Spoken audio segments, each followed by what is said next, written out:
Reveille. Look at us now, tip to tip. Jesus.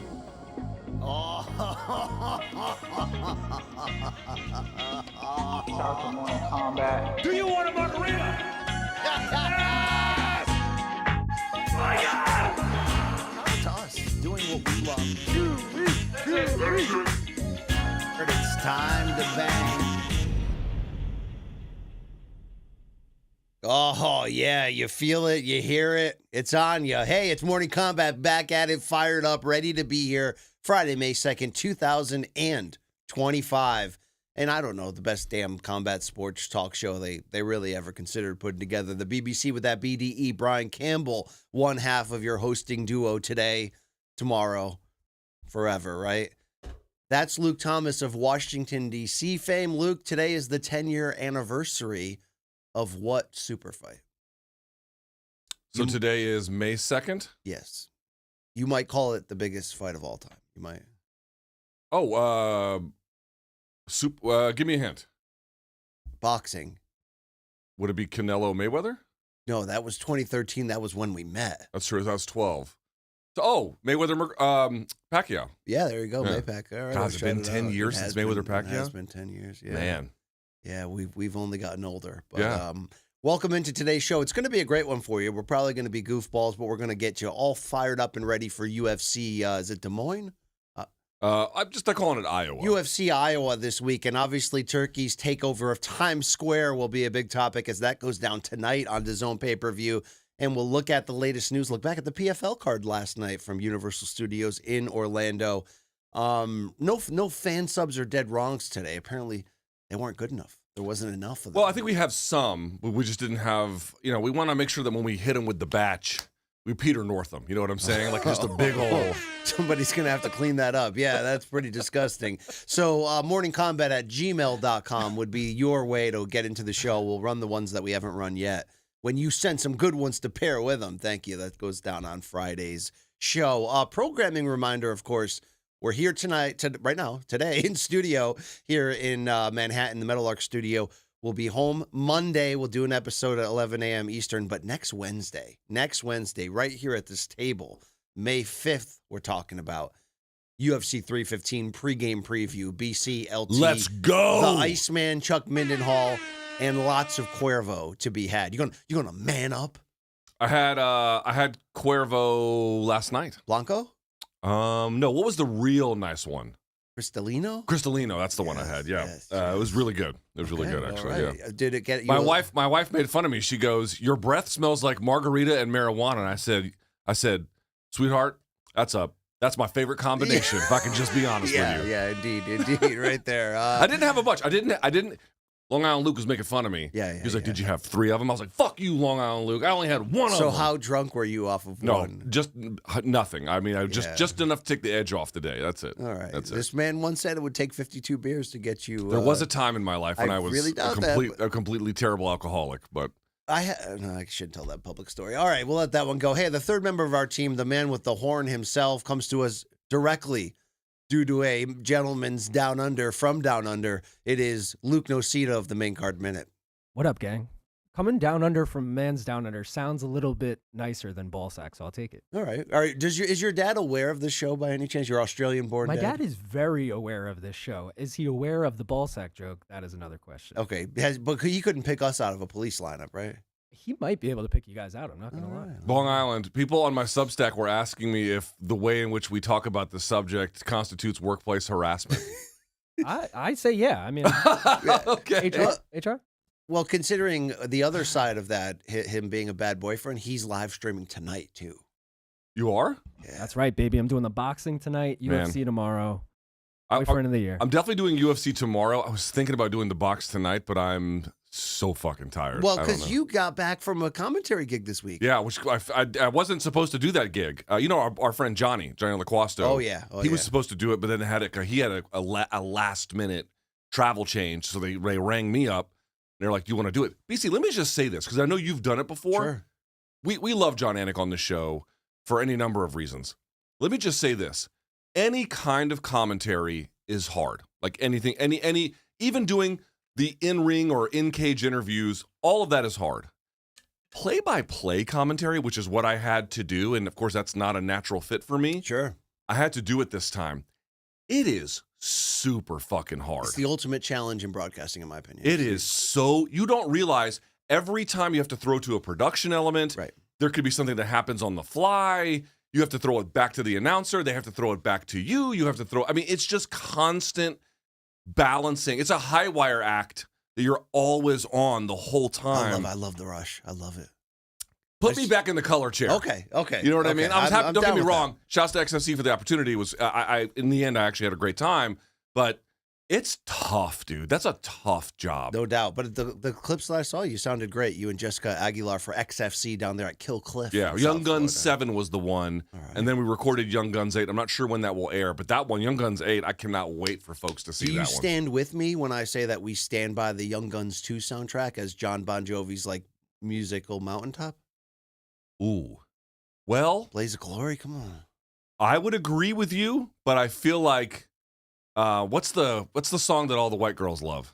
Oh, we're halfway there. Living on a Prayer. Whoa. Yeah, that one. I was gonna say it's either that or Pour Some Sugar on Me by Def Leppard. I feel White like women love that song by Bon Jovi is like their peak song. But I agree with you as a compendium. Oh, in terms of coolness, yeah, commercial peak that. Yes, yes. Or when he sold out and went to country and did "It's My Life," it's now. It's or My never. Life deserves to be. I mean, burn the masters, please. Yeah, thank you. do Burn that. the boats too, Goggins. There we go. A lot of rambling bullshit, but you can follow this show before we get into the meat of it, right? You know what I mean? The meaty part. With our social channels, our handles right there, our YouTube channels, all that good stuff. Reach out and touch one of us. Touch consensually. Yes. Yeah, we're fired up to be here on a Friday. Rare Friday studio appearance from us. I love it, Luke, because the trains aren't as busy. This office is dead, There was one person in here when I came in. Yeah, I mean, it was Ken. Nadir was sleeping and scratching his balls. I couldn't believe it. Yes. What do you think? Do you think Ken, when he goes home, is maybe like a chemist in terms of the creation of drugs? Let me just ask a question. If you had who in that office right there of all the production donks, this will answer your question. Yes. Is most likely to own either a reptile or an arachnid? Oh wow! Because I was the answer gonna to say that question, a beaker collection, because Ken could be a secret meth genius level cook, and we just don't know it. like a. Can y'all hear me? I got you. Yeah, like a Walter White. Exactly. Kinda, yeah? Exactly. But in terms of Nadir is nodding. yeah, pretty much. But who do you think has the most amount of milligrams in their system right now? Probably Bong Island. Yeah, I mean, you got Keith Richards' blood. Are you kidding me? There we go. All right, enough of that bullshit. Thank you for playing. Hey, your favorite show's about to hit you up, favorite style, with topic number 1. And by the way, as we get into this, I want you to know that topic number 1, the road to Saturday's UFC Iowa main event of Cory Sandhagen and Deiveson Figueiredo at bantamweight, is brought to you by Total Wireless, the official wireless provider of the UFC. Get unlimited data that won't slow you down. Luke Thomas, this is a very good main event, pairing the number 4 and number 5 bantamweights in the world. And a decent card, top to bottom, for a fight night card. I love the momentum we've been having lately of the crowds last week, fired up. It's been a good run right here. So as Cory Sandhagen faces off with Figueiredo in this main event, and Figueiredo having already been a champion, of course, multiple times in the division below him, Sandhagen has gotten close to that title opportunity himself a few times, but has had a biz-pinging run of every time he sticks his head up above water, he does have a big-time setback. So the question here is this specific fight, this main event for Sandhagen, a do or die from the standpoint that if you're going to have, at age 32, one more run at the top, it's not going to happen if you don't get by Figueiredo on Saturday night. Is it do or die for him? Short of getting what Michael Bisping ultimately got to get that title, which was at UFC 199, a last-minute notice to fill in to fight Luke Rockhold. Short of that, this is it. This is the fight. Because you're not taking on some kind of scrub in Deiveson Figueiredo. You're taking on a very good former champion, but he is a former flyweight. And he is, frankly, in terms of age, relatively speaking anyway, long in the tooth. 37, yeah. And Cory Sandhagen has had enough of these fights where losing to Umar is no. I don't think it's any kind of disreputable thing, but the accumulated weight of split decision to TJ Dillashaw, that kind of set him back. And then, of course, there's the Umar fight. And then, getting choked out by Aljamain Sterling. It's like every time there was this chance to get across that threshold, it has not gone well, or at least at a bare minimum it could have gone a lot better, I think is the best way to put that. At 30, what is he, 33 now, I believe. 33, yeah. 32, 33. Let's double check that. Double check that for me if you can, Logan and Luke. We're not completely in a place where it's impossible, as I mentioned, if serendipity finds its way. But in terms of proving that you deserve to be in 33, this is it, BC. Yeah. This is it. This is the window. And I know we have some sound to this effect.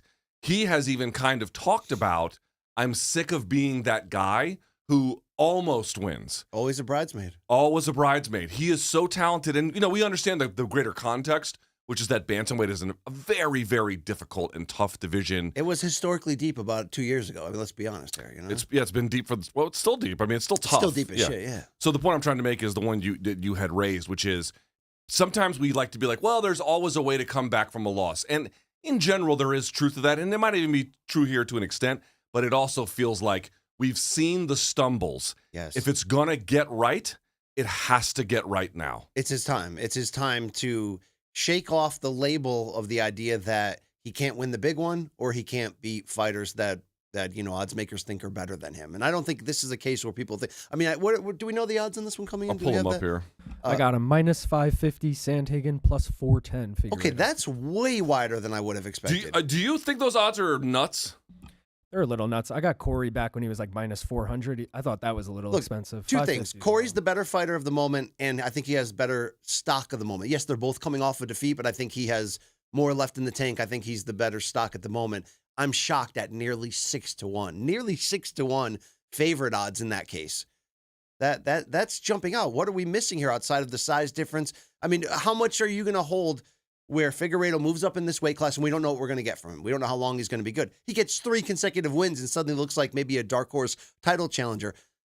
How much do you take away from the loss he had to Petr Yan in terms of his shine right now to be this much of an underdog? Yeah, I mean, again, losing to Yan is not disreputable, but if we're asking, like, what does it mean for title implications, it is a fairly bad loss, in part because it ended up being a little bit one-sided in the end. And, some of the things you thought he might be able to leverage, which were forms of grappling control, really didn't play a significant role at all. But that's the thing that's interesting about this fight, which is that Cory Sandhagen, as at times, has shown to be vulnerable into certain kinds of grappling positions. And when you got a fantastic back attacker like Figueiredo, I want to be clear, I favor Sandhagen to win here. But at the same time, there are certain elements of Figueiredo's game that are uniquely suited to take advantage of what we at least think, BC, are Sandhagen's known weaknesses. Well, we all agree. I'm going to speak for all of us and say we think Sandhagen has title-winning ability. We've always felt that. Sometimes it's luck, sometimes it's timing, sometimes it's the right improvement at the right time. Is it his time? Is it now at age 33? It's going to have to be based on the way we're setting up this narrative. But here is Cory Sandhagen talking about the confidence that he has in his skills in what this win could do for him. And like I said, man, I'm better than ever right now. I've never felt like I have the actual skills to be a champion more than I do right now. And Saturday night, I'm super pumped to put on the best performance of my life, win this fight, win it impressively, ask for my title shot, and then hopefully land in a little bit of luck and where there will be no one else that they have, and be the guy that fights for the belt next. I mean, you could argue that he could be fighting for the belt right now if he was coming off a win. It was bad timing for him at a point where the division opened up, the seas parted, but he had that tough loss to Umar. Or maybe it's always going to be O'Malley with the marketing upside in that regard. But obviously, I think we can say it. But if he had blasted out Umar, for sure, it's a very different conversation at that point. Is it as simple as win and get a title shot here for him? Well, that's a little bit more complicated because of some of the factors that you raise. I would say that a solid win here, yes, the answer is he definitely will get a title shot. If you look at the top 5, O'Malley's sitting at 1, Yan sitting at 2, but Yan, who has the winner of Figueiredo, has already been a champion and is not. Listen, Will Jan need another win, or can he just sit? So out? This is the thing that people are like, why didn't Jan get the fight against Merab for UFC 316? And the answer is probably a couple of things, that they're still wanting to push O'Malley on an individual basis. But if you're trying to sell pay-per-views to a North American audience and in particular an American audience, having two people in there who don't have what I would call as characteristically American names, and certainly in the case of Merab, he speaks fluent English, but it is a second language. These are not like homegrown stars in that traditional way. And I'm not saying that fans can't appreciate people who aren't from here. Of course, we know there's a decorated history of them doing exactly that, but it takes time. It's hard to do that. An American is, in terms of preference for slots on main events on pay-per-view cards, whether we like this fact or not, they are going to get some preference in there. So for that reason, if Sandhagen wins, I think there's a good chance he could. The thing you have to ask yourself is, Jan, as I said before, it was like Jan was clearly better than Figueiredo. If Cory skates through, I think it's I don't know. I don't know how that one goes. It probably, I mean, it depends on a few things, but I don't think Cory hasn't fought either of the guys that are fighting next for the title, so that also helps him. Well, he fought Umar, who already lost. Right, but in terms of the rematch of Merab versus O'Malley. That's right. So it would be a fresh matchup, could go That's his way. exactly right. So look, getting the win is obviously And we've paramount. already seen Merab versus Jan. Merab just ran over him. Yeah, let's hear from Cory one more time talking about that whole bridesmaid label. And, look, it's got to be tough what that does to your psyche and your confidence when you're constantly having to rebuild when you get as close as you can. Here's Sandhagen talking about dealing with all that. As you go into this next push, a fight like this, maybe a title fight after, where is kind of the mindset and like what you've done and what's limited you so far? Yeah, I mean, in the past, I'm just losing by inches. I'm not really losing by miles against any of these guys. So I just gotta go out there and touch up some things. I'm sick of being the guy that's really good at almost winning, and I'm done being that dude. It's hard. It's hard to beat really good fighters. So I'm freaking trying my best. But, I think that I've learned a lot from my experience. I'm a super experienced guy. I know everything that's, not everything that's going to happen because fighting's crazy. But yeah, I mean, after this one, I really think that I'll land in one of those spots where there's going to be no one else to fight for the belt. Umar's out for a while. I don't know what Jan's doing for his fights, but he's kind of coming off of a skid or a previous skid. He's on a 2-fight win streak now, but he's also lost to both of those guys. So I don't know how interesting of a fight that'll be if they do a title fight for Jan. But also the entire world wants to watch me and O'Malley fight. The UFC fans have been calling for that fight for a really long time. And then against Merab, I'm the only guy that hasn't fought him and lost. So yeah, man, I think that I could land myself in a little pot of luck after this one, but I got to go out there and make this luck happen by just going out and looking like the most impressive Cory Sandhagen that the world's ever seen on Saturday against Deiveson Figueiredo. There's no net this time. The back is kind of against the wall from the standpoint of the super elite opportunities. Maybe this brings out somebody who's not going to be too patient, somebody who's going to have a little bit more onus in this fight. It's not that Sandhagen has lacked that consistently, but it's sort of, you got to find the right confidence, momentum. You got to find that right moment. And so far, it has felt like the right moment for him, but the results have been wrong. In terms of if he can get this done against what Figueiredo brings at age 37, is it as simple to call it a striker versus grappler matchup, or does it have the potential to entail a lot more than that? Strickler. Yeah, Strickler. Thank you. Figgy can crack. He can crack. But Sandhagen has historically shown a very good chin and should probably have a pretty decisive advantage. And you would just imagine, if you're Figueiredo, do you really believe that your best chance to win is keeping it on the feet?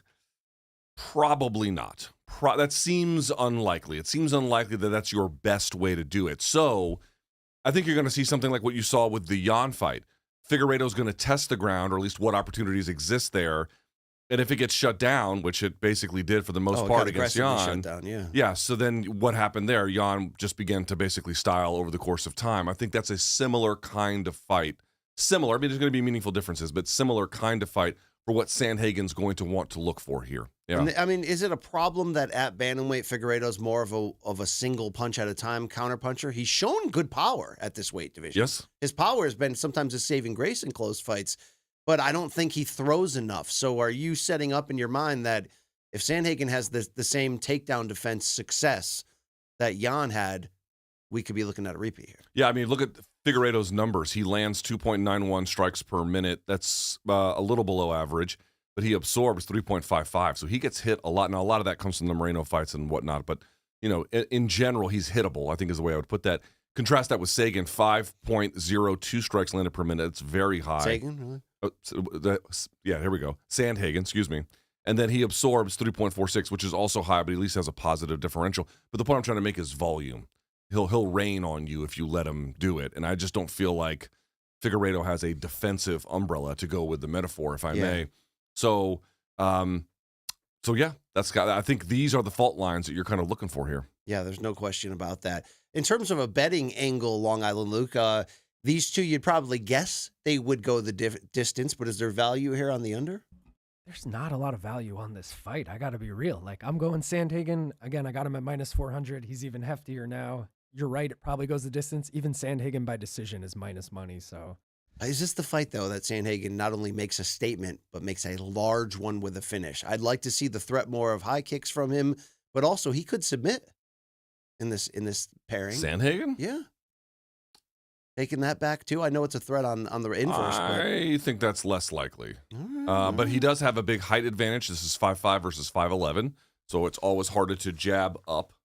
And then he has a 2-inch reach advantage. So there are some physical, to the extent that Sandhagen can manage range, that's going to be a big problem for Figueiredo. Something to pay attention to. Also, if I may just say one thing, when you watch Sandhagen's early UFC fights, he did get himself into a few problems by being too confident, but there's a certain kind of swag that he had that has been replaced with a little bit more cold, calculated, functional game. And you get that, sometimes you get injured in a fight, or it's just you got to win in advance.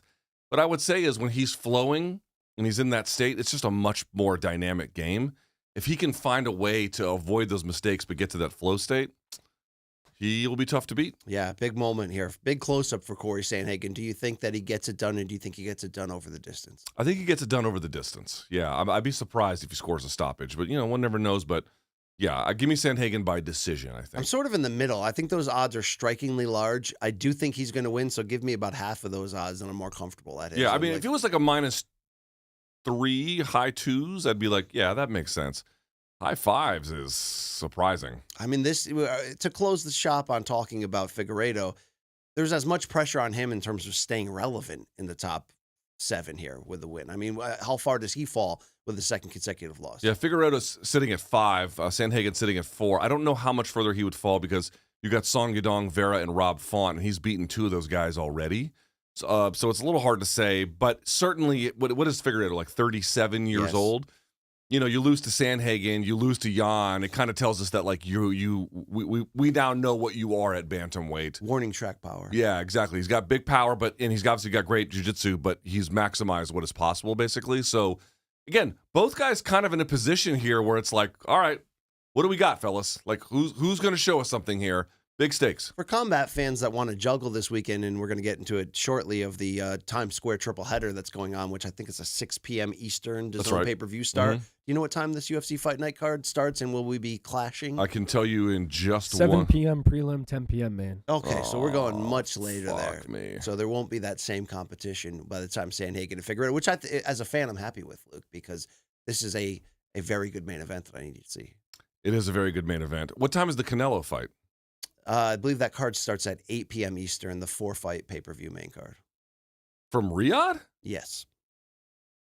They're starting it at 8 p.m. Eastern? Because they wanted to guarantee for the Mexican and Mexican-American fan base that won't get to see him in person live, that at least they'll get to see it. Or you could just put fights where the Mexican fans are. You could do that. Yeah, I mean, we're doing that in the 6,000-seat arena in Riyadh. Did you see the grand arrival that Canelo had? There was like 8 people there. I mean, it's... there's a bunch of Mexican media, because I follow some, and they clearly all got flown in, because all the questions are like, how much is your watch? And, Yeah, that's how great. excited are you here to be in That's Saudi great. Arabia? It's like, all right. Still a fun weekend of combat ahead of us, and that includes PFL last night, which we'll get to. I enjoyed that card. So. PFL was pretty good, actually, yeah. There we go. Let's go to the co-main event, though, of Saturday's UFC Iowa Fight Night card. Really good ground matchup here. The grappling of Bo Nickel, this great submission and jiu-jitsu skills of Renier de Ridder. A middleweight clash with two guys that are really looking to make a big statement, but in different ways. For RDR, he's looking for a third straight win since debuting in the UFC in November. He's fought twice already, 2 big submission victories. And you've got a Bo Nickel who certainly has the glossy record, but man, has it been a little bit of a reality TV journey if you're following the court of public opinion about exactly where Bo Nickel is at. 2 fights ago, he gets the big showcase opportunity fight against Cody Brundage. People thought he got hit more than he should. And then last fight out against Paul Gregg. Luke, we saw Bo Nickel not even shoot to the ground once, win a striking decision, but kind of took a chance in how close and weird the fight was to practice out his skills at that level. Is the backlash against Bo Nickel that has a lot of people questioning if he really is that phenom we thought he was, coming out of having to win twice in the Dana White Contender Series and then watching him mop up and submit and take down a bunch of guys in a row? Where do you think the stock's at right now for Bo in real life? And do you think people have been too harsh in terms of critiquing him as he enters a very tough matchup here? Oh man, it's such a difficult question for me to answer. I don't share the fans' hatred of him. I don't necessarily have as much. Hatred's strong, but there's a No, side turned. it's real. A side turned aggressively. Long Island. Would you call that there is palpable hatred for Bo Nickel from the fan base? Again, hatred is a strong word. Dislike, sure, but I don't know. Fear that he's not the real. Fear that because we've had to wait around. It's not like he's fighting every 3 months. I mean, so there's basically a couple of problems that have really fucked him up. One is the inconsistency in terms of how often he's out there. It's, when a guy is hot, you got to get him out there. And when he was doing that in the Contender Series, like where he was 1 and then back again, and he's blowing the doors off people, you're like, oh shit, this is amazing. He's upping the ante every time, and he's staying visible. But that hasn't really happened. That's the first problem. The second problem is the skill set development. Like, yes, there were some elements of what he said after the Paul Craig fight, which was, I didn't go for a takedown. I lasted 3 rounds on the feet, blah, blah, blah. That's good experience for him, and it does show something. It just didn't show nearly what he thought it meant. And then to think that was an especially interesting accomplishment. like, do you think he sounded delusional, or do you think he sounded All just fighters very are delusional. very sober? Like, look, I got a chance to work out. All fighters are delusional. Like, when people are like, oh, he sounds delusional, I'm like, dude, he fist fights in a cage for money. They're all delusional. You can't do that job if you're not delusional. But you can be delusional about certain things. There still has to be some part of it that's grounded. And to me, it's the overrating of things. It's not to go in there and be like, listen, I'm happy to get the 3 rounds. I'm happy that I didn't need my wrestling. But I also understand that, hey, he was just throwing overhands. It wasn't like there was this other array of skills that complemented it. And it was ignoring that plus the lack of frequency in terms of octagon appearances. And then, to your point, being very, very delusional, like all fighters are, but being very delusional, that combination has turned quite toxic for the fan base. They really, really, really, really don't like that. But this fight, to me, BC, is an interesting opportunity. RDR is many things, but a wallflower is not one of them. No Jacob Dillon in that guy. No, one headlight? No. None. Zippy. Not 1 or 2 or even 3 Marlenas in this case, all right? The point I'm trying to make is he's going to bring the fight to you, and sometimes he'll do it recklessly, and sometimes he'll do it excitingly, and it's everything in between, but he's not going to just lay back and have a fight like Paul Craig had with him, right? Like, do we expect Paul Craig 2.0, or I should say another version of the Paul Craig fight? I do not. I do not expect that. I think if it goes that way for a little while, RDR is going to clinch up. So the point I'm trying to make is you're asking about Bo Nickel. I actually feel like there's a lot of opportunity here. Opportunity being the word to recapture maybe a little bit of what is lost. Sure. One fight is not going to do it. You guys are wrong about this. I think it's more than dislike. I think there's people like aggressively angry at him. But I think you can kind of tamp that down a little bit, provided he turns in something, BC. So if you believe that it's anger, is it fueled by distrust? Like we thought you were going to be great and you're just not that? Is that what it Yes. is? There's people who think he's a fraud.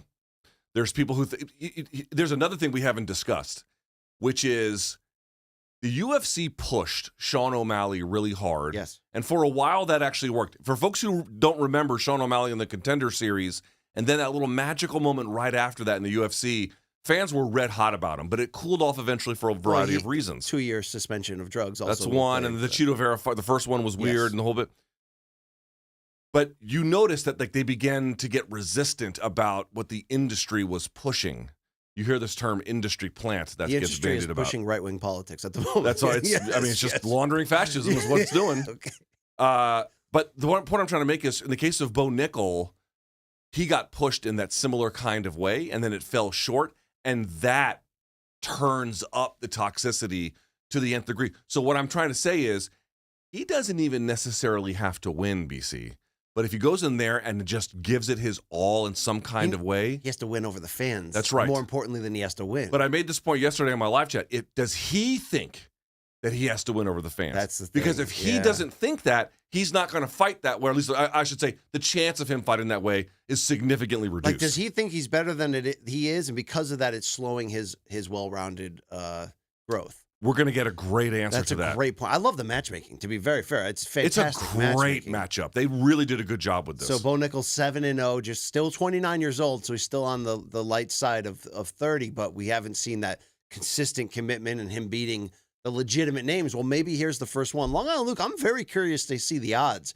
I really don't know where they go, but I would guess you would go RDR at least minus 250. I'm assuming you mean plus 250. What? Really? RDR is plus 280. Bo Nickel minus 350. Okay, then here's the question. What am I missing when I see athletic differences. I get the one-dimensional, for the most part, status of what RDR really is at this level. Let's be honest. I get that. But is Nickel either not one-dimensional himself, or is his one dimension so much more dangerous than RDR's one dimension? What are we doing here? I'm shocked by these odds. If I had to guess what the odds makers are looking at, they're looking at the athletic difference. There's simply no question Bo Nickel is a much better athlete. I'm sorry, 3-time national champion out of Penn State. He's a better athlete. Fact. Kind of gets when he at certain times gets to the fight in a hurry, whereas RDR just kind of stands real tall. You know. Yeah, but you just said RDR sometimes will come at you and put the pressure like he did to Kevin Allen, and he'll took clinch him up right and then make it a down ground affair, and he can ground it out that way too. But I think all of these force Bo Nickel to act, whereas Paul Craig. The thing that was frustrating about the Paul Craig fight was Paul Craig felt like a sitting duck, Yeah, and that Bo Nickel just couldn't do anything about. RDR is just going to force contact. Like, you're going to have to do something. I think for that reason, they're high on him. But wow, I would have favored RDR by like 2 to 1 Really? there. I would. no, I would have. Again, I think the odds here are a little high in both the main and co-main, but I would have. I favor Nickel. All to right. win. Well, we've got Nickel talking about why he believes he's going to win, and certainly that would support the odds if you believe that too. And it's built upon the idea that RDR does make a lot of mistakes. Certainly not a perfect fighter. Let's hear from Bo. Yeah, when we look at DeRitter, I think that we can obviously talk about the jiu-jitsu. He's many submission finishes and different submissions. He's got very creative on the ground, and so that's something that I look at as high level skills. And he's also got a judo black belt, so he's a guy that uses that to his advantage in the clinch and being able to throw people. And then when I look at his striking, I think that he's got a really good jab. Straight left hand is pretty solid, but I think that at the same time he makes a lot of mistakes in all areas. On the ground, in the clinch, on the feet, and so that's something that I'll look to exploit. And I feel, with the game plan that my team and I have set, that I'll be able to do that. So looking forward to just competing from bell to bell, and we're pumped up about it. Let me ask a question. Did he sound a little nasally there? Are you trying to put out Boogar Sugar rumors around this? No. Is he sick? Oh wow! Like, If he's has he sick, been dancing with the staff? if he's sick, he has some kind of respiratory illness, and he turns in another shitty performance, even if, and especially if he wins, all of his problems are only going to be exacerbated as a consequence. I agree. Now, but what do you get with what he said here? RDR certainly not perfect, certainly not well-rounded, But is RDR error prone, or is it the opposite, that he's just so unorthodox that that's his strength? I think he's a little error prone because he'll take risks and get himself into bad positions. Right, but against good strikers, that's where that becomes an issue.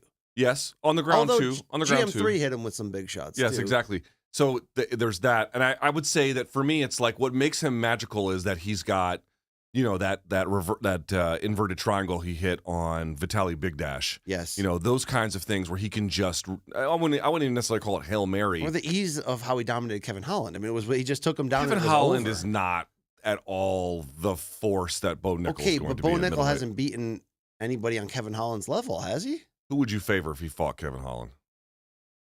Who would? Bo Nickel. If Bo Nickel fought Kevin Holland? Yeah, Bo Nickel would run him over. You don't think so? No, I see the reason why you said it. Yes. I guess what I'm really trying to say is there an argument? No, maybe we followed RDR's career going back to one. We've had him on the show a bunch of times. I've seen what he can do in multiple weight classes. I believe he's faced better competition, has better experience. Oh, that's true. Yes. So since Bo showed us something against Paul Craig that felt like there was a disconnect, like with the game plan and understanding the whole situation. Even though RDR takes chances and can be a wild card, I just see a guy that's fought much better competition and has swam for the most part. I mean, look, he got sent to hell by Malakin twice. Like, there's no, but that's a heavyweight. Malakin, yeah, exactly. That's a freaking heavy. That's a steamroller. In retrospect, it's kind of an insane fight to make. And I'm just saying, like, the ease at which, maybe Bo Nickel handles Holland in that same exact way, so that part's a moot point. But Bo Nickel has more questions than he has things to impress us each time he steps up, right? And I want him to succeed. I like the Bo Nickel story. That was one of the rare college wrestlers that I did follow his story throughout it. And he has a cool name and he seems like a decent dude, but his striking ain't it. But this is also a weird matchup in which both guys can't strike. So what is that going to produce as an actual fight in your eyes? Is it going to be one of these things where they're not going to look to push their ground advantages and it's a really gross striking match like Damian Maia versus Silva? Versus Ben Askren. Oh. Askren, you shall receive. Yeah. Or as Colby Covington called him, ass cream. Yeah, him and Ass Cream had the grossest hand fighting match ever. Yeah, it was terrible. Is this a replay of that, or does one person have the ability to hold an advantage on the ground with their specific skill set? I would imagine that in terms of MMA, which is what this is, Bo Nickel has sizable advantages on the ground because he is much more nimble. He can reverse position, I think, underneath in terms of like wrestling get-ups. He can control from the back. But he's not the same kind of submission threat that I think a guy like RDR is. RDR is significantly more dangerous in that particular respect. But, you have to get to a position. I see you smirking. I think he's going to tap that ass. I think RDR is say plus it, money. Say it with your own chest. Put your name on it, as Herm Edwards used to say. Yeah, RDR by submission win, an upset win, and this will catapult him into a very big fight. Long Island Luke, tell me there's value on this, please. I mean, there's value. I would just take RDR as a dog at that point, though. Why even? Okay, throw but the submission? then tell me the other side of it. Do you believe in Bo Nickel in this fight? What is he going to do? I do 100%. Unlike what you guys were saying before, I actually think this is exactly like the Paul Craig fight, and it might be another boring Bo Nickel decision where he doesn't even shoot. But I'm cool with that. I'm taking Bo Nickel by decision. Why I'm are not you even cool sure with Bo that? Nickel's striking is better than RDR. That's what I'm trying to say. I might agree with that. But he's a better athlete and he can control in the wrestling and thrash him about. That's what I think. So he'll win a gross fight. I don't know what he wants to. This is what I mean. It's like, what does he? So there is one interpretation. Like, once someone pisses off the fans, you can't tell them anything that doesn't go with a prevailing narrative. Yes. But one thing that is at least on my mind, and I cannot declare that I think it is true because I don't know if it's true, but there's a part of me that like thinks that he fought. How do I say this? It's tautological to say he fought that way intentionally. But what I'm saying is he held something back against Paul Craig intentionally, not just the wrestling, but even in the striking. To get the experience? To get just the experience, because he just wanted to almost carry the guy. Is that like Larry Bird playing left-handed in Portland that time? That's in like right. 86, That's exactly right. Yeah. That's exactly right. And so I kind of wonder about that. I don't know. I don't know if that's the likeliest explanation, but I've seen it with other fighters before, and then they come out the next time, and you're like, where the fuck was that guy the last time? Yeah. Let's just see what we get. Interesting shit right there. Two aging bangers in the welterweight division. It'll keep me in the chair, But do you care at all about Santiago Ponzinibbio versus D-Rod Daniel Rodriguez? No, not really. I mean, it's a fine fight. It'll be fun. But no one's going anywhere. Yeah, I mean, two guys a little bit older, long in the tooth, but they're experienced and they're dangerous, and that should be fun. All right, what about Montel Jackson at bantamweight? He only fights once a year, but he is on a fairly impressive run, even though his inactivity actually includes a JP Bays win during this current win streak. I was going to say, I'm actually a little higher on Daniel Marcos. He might be the bigger feature and the bigger focus right here, but how much do you like this fight? Because in terms of what they're both trying to accomplish and what's ahead of them, this is an interesting tilt. Yeah, quiet little banger, this one. As you indicate, everything about Montel Jackson, I echo. But then you go to the Marcos side, has that win over Castaneda and Yanez, which was very surprising. Hard-nosed, devastating leg kicker. He's interesting, undefeated. I kind of like that fight a lot, actually. That one is definitely one to keep your eye on.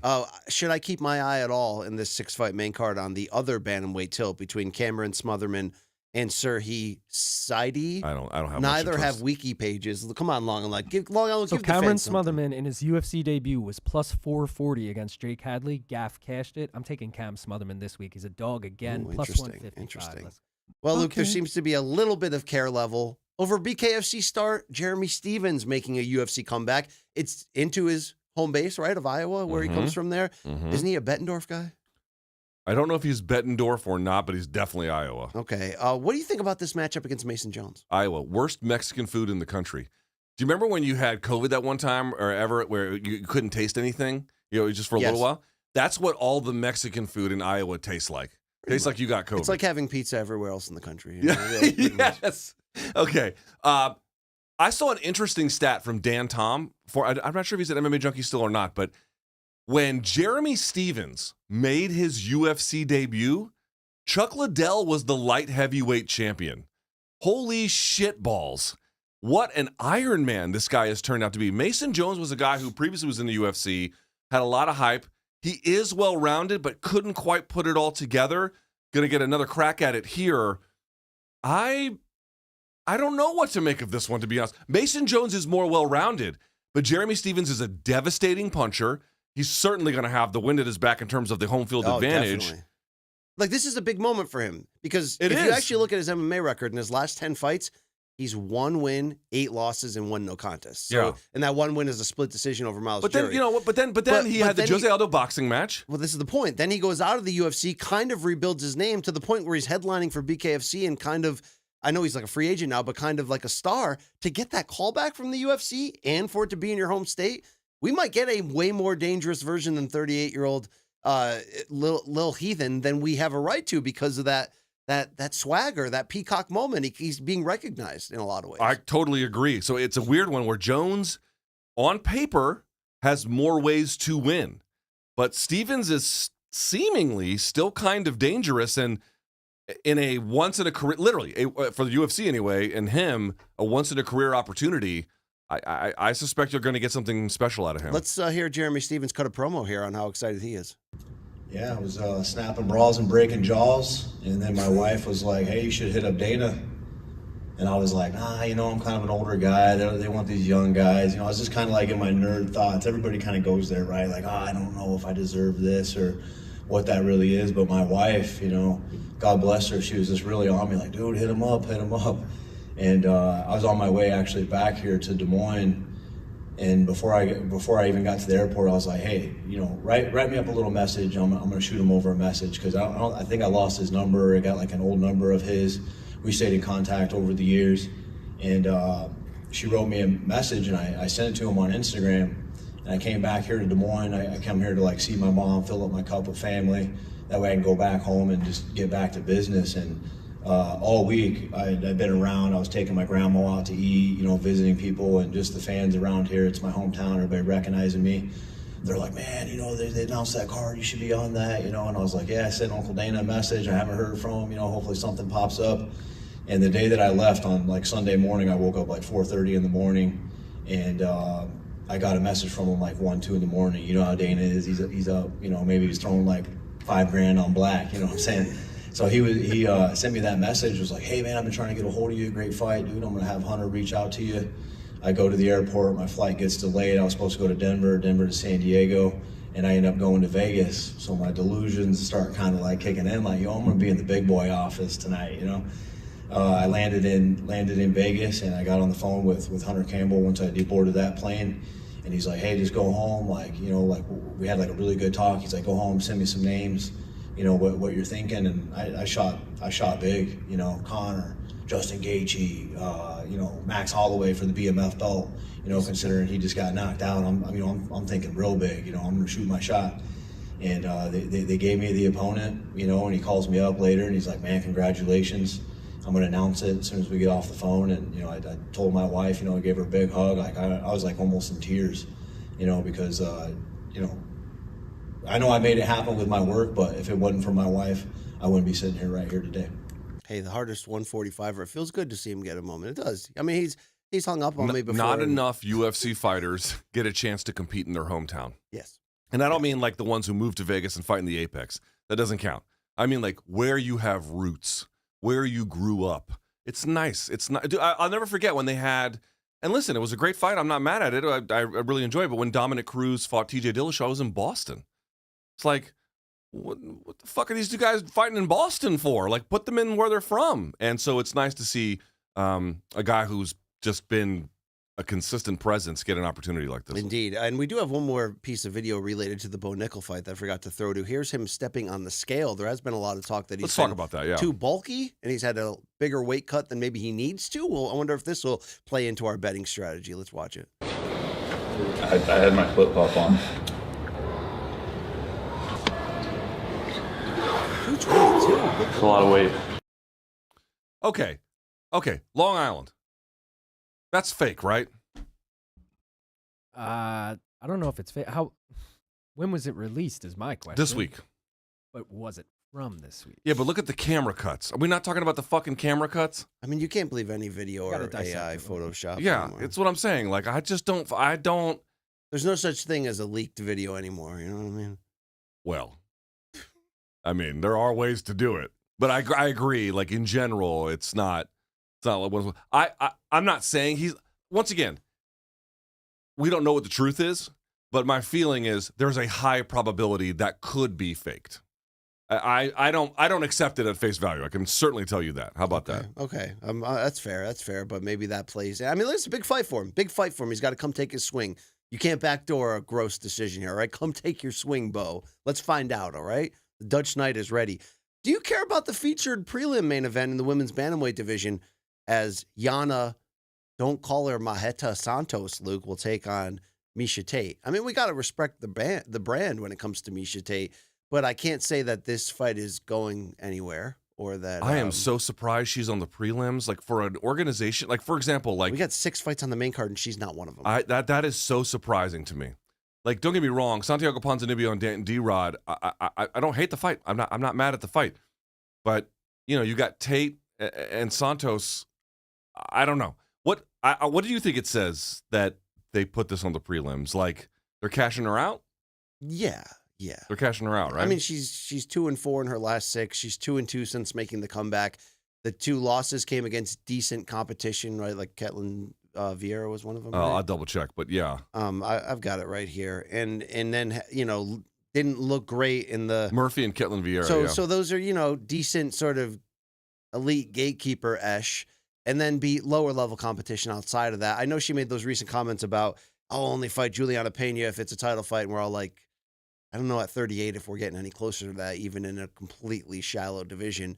So maybe out of respect, you could have thrown it on the main card, or maybe this is. Do they still do? I mean, is it still in their mindset of a featured prelim sets up as the preview to the main card? If you're on the fight night level, probably not. I don't think it's the same. It's different when Yeah. you're using that fight to sell the pay-per-view. That's right. So put an old Robbie Lawler in there or whatever.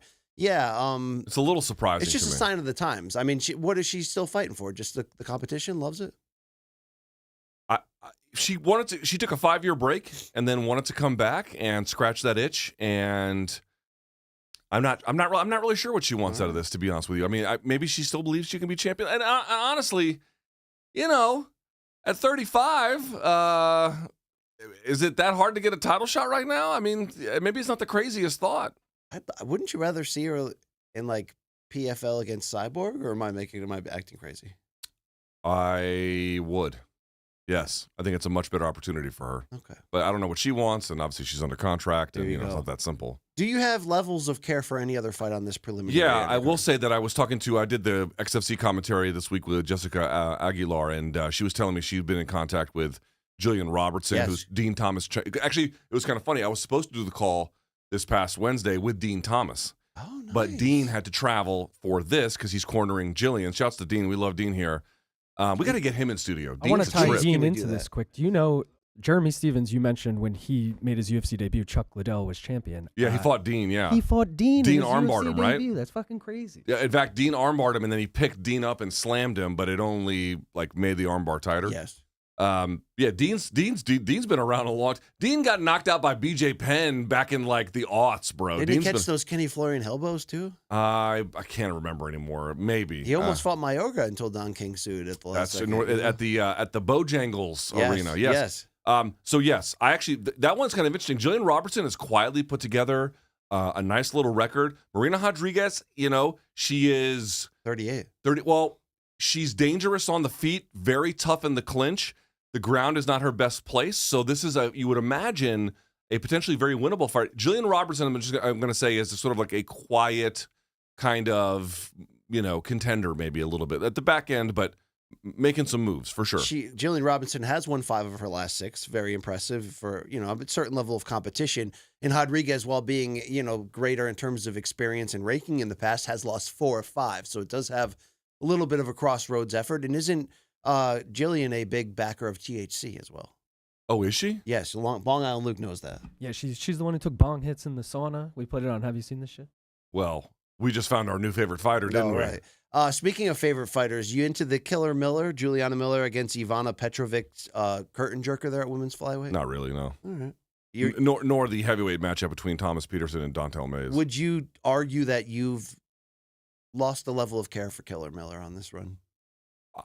I think that's a question for you, pants around the ankles, not for me. That's a very incorrect. Also, Gaston Bolanos is an interesting guy. I don't think he's performed up to the level of his potential. A very good kickboxer, but he is always at least good for counting on somebody who's gonna, bring the action. I think more often than not. Indeed. Let's go to topic number 2, and it's going to take place in this city this evening, folks. It's a Times Square triple header, at least in terms of the major fights that's being pushed. I know there's also an NYPD versus NYFD matchup, but Turki Al-Sheikh is going to take his Ring Magazine series on its second stop, this time first on U.S. soil, and the first boxing match in Times Square. This does matter. This is something. There are some young, must-see personalities on this card with a big tease for the future. It's a DAZN pay-per-view this evening beginning at 6 p.m. Eastern Time. And we've got 3 of the biggest young stars when you consider Ryan Garcia, Devin Haney, and Teofimo Lopez Jr. in separate bouts. But Luke, with the exception of Teo's bout, which is probably the closest matched on the card, certainly from an odds standpoint, the main and co-main is featuring Devin Haney and Ryan Garcia in separate fights. There seems to be no hiding that the promoters, the Turkey plan is to see those two in the ring against one another. It looks like September they're targeting it, with Ryan Garcia saying the deal's already done. It's already signed. You can even get the feeling win or lose, you're going to see that one next. What do you think about the way that this fight has been promoted, though, and pushed? It feels like the focus has been almost completely on Ryan versus Devin, including the movie trailer that they put out. Is that the right push and angle here, considering that's what they're building to? And is everybody else just sort of, players in that larger drama? It clearly is one of these cases where if the event ultimately goes how the promoter has set it up, all's well that will end well, right? There's really no problem there. But it has been very, very weird. Long Island Luke, who is Ryan Garcia fighting this weekend? Rolando Romero, baby. Okay, who is Devin Haney fighting? Jose Ramirez. And Teofimo. Arnold Barboza Jr. All right, well, you're working the show. You don't count. I feel like if you asked most casual boxing fans, they couldn't tell you. They would tell you, hey, I know Teofimo's on the card. Sure. I know Ryan's on the card, and certainly Devin Haney's on the card. But I was looking through the Ring Magazine's online content that it put out this week anyway for the various media events they were doing. They promoted the shit out of this card. They absolutely did. It's not a question of did they promote it hard. Yes. I didn't hear one fucking quote from Jose Ramirez. Yeah. Well, I didn't hear one. I did hear some stuff from Barboza. Barboza managed to kind of chirp back and forth with Lopez. Lopez, by the way, putting on the luchador mask. I kind of liked it. I will tell you, if there is any possibility of an upset among these three, it is absolutely with Barboza Jr. against Lopez, Sure. in part because I'm not fully convinced Lopez is taking him seriously. But I'll say this. If this ends up actually just being a kind of a showcase event to promote the rematch, we're going to look back on this weekend and say, you know what? Maybe it was a little bit of a, we didn't have to have these fights, but it served a purpose. Sure. But the potential for backfiring here is significant. It is. Not so much because we think Ramirez or whoever is a genuine threat, but if Rolly does something, insane and knocks out Garcia, which I don't think will happen, but if it's in play. I didn't think Garcia was going to beat Haney, and holy fucking shit. Or Kambosos beat Lopez. Right, exactly. So if something goes wrong, we're going to look back and say these guys completely wasted an opportunity. And we should point out something. Garcia has been off a year. Haney has been off a year. There's been changes in their whole lives and to a degree in their camps. attitude and their latitude. So, right? yeah, the whole thing. And so it's like there's a bunch of questions about this. They're rolling the dice. Let's like a true Vegas businessman. Let's see what ends up happening. But it is not without risk in the end. I think that we talk a lot in the show about how boxing odds are naturally just way wider than MMA. Boxing doesn't often try to actually tell you the true chances of somebody winning a fight. I mean, Long Island, do you have the odds right in front of you? They're astronomical in the main and co-main event involving Garcia and Haney. I don't have them right in front of me. I'm pulling them up. Yeah. I'm pulling them up. I mean, we're talking like 10-1. Okay, 15 so to 1. according to our friends here at DraftKings, Devin Haney is a minus 1,200 to Jose Ramirez's plus 700. Rolly Romero is, let me start with Garcia. Garcia minus 1,100 to Rolando Romero's plus 650. So that doesn't tell you the actual chances that the B-sides have. I'm here on record saying I love the way this fight was matched. I love the personalities involved. I love the chances Turkey's taking by putting it in Times Square. It probably cost an enormous penny. And, he wants to bring the next card in July to an unnamed, as of yet, New York unique location. Same thing with Alcatraz. I'm all in on this. I'm also not going to criticize the idea of people just saying, well, why don't Haney and Garcia just rematch each other right now? Because although I'm not normally a fan of marinating like this, as we like to say in the boxing game, because that's dangerous, this is also an event tonight that we must see. It's got a lot of layers to it. There are a lot of questions to answer for both Garcia and Haney, physically, mentally, from that big upset last year, the no contest, the drug suspension, the fact that Haney, has sued Garcia. So maybe they're right, Luke, to make it all about this. In fact, it might be time to go even deeper on that level. It might be time to go shots fired, brought to you by Cuervo. Let's go right here.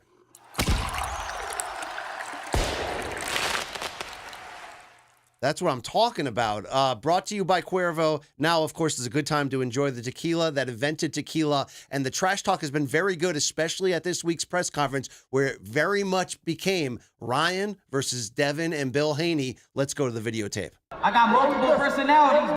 I got multiple personalities. You don't want to see the crazy one. You want to see the crazy personality. Wait, listen. I'm not you and your son is some. You the biggest out of all of them. You a bitch. That's why you was a pit, right? You a little.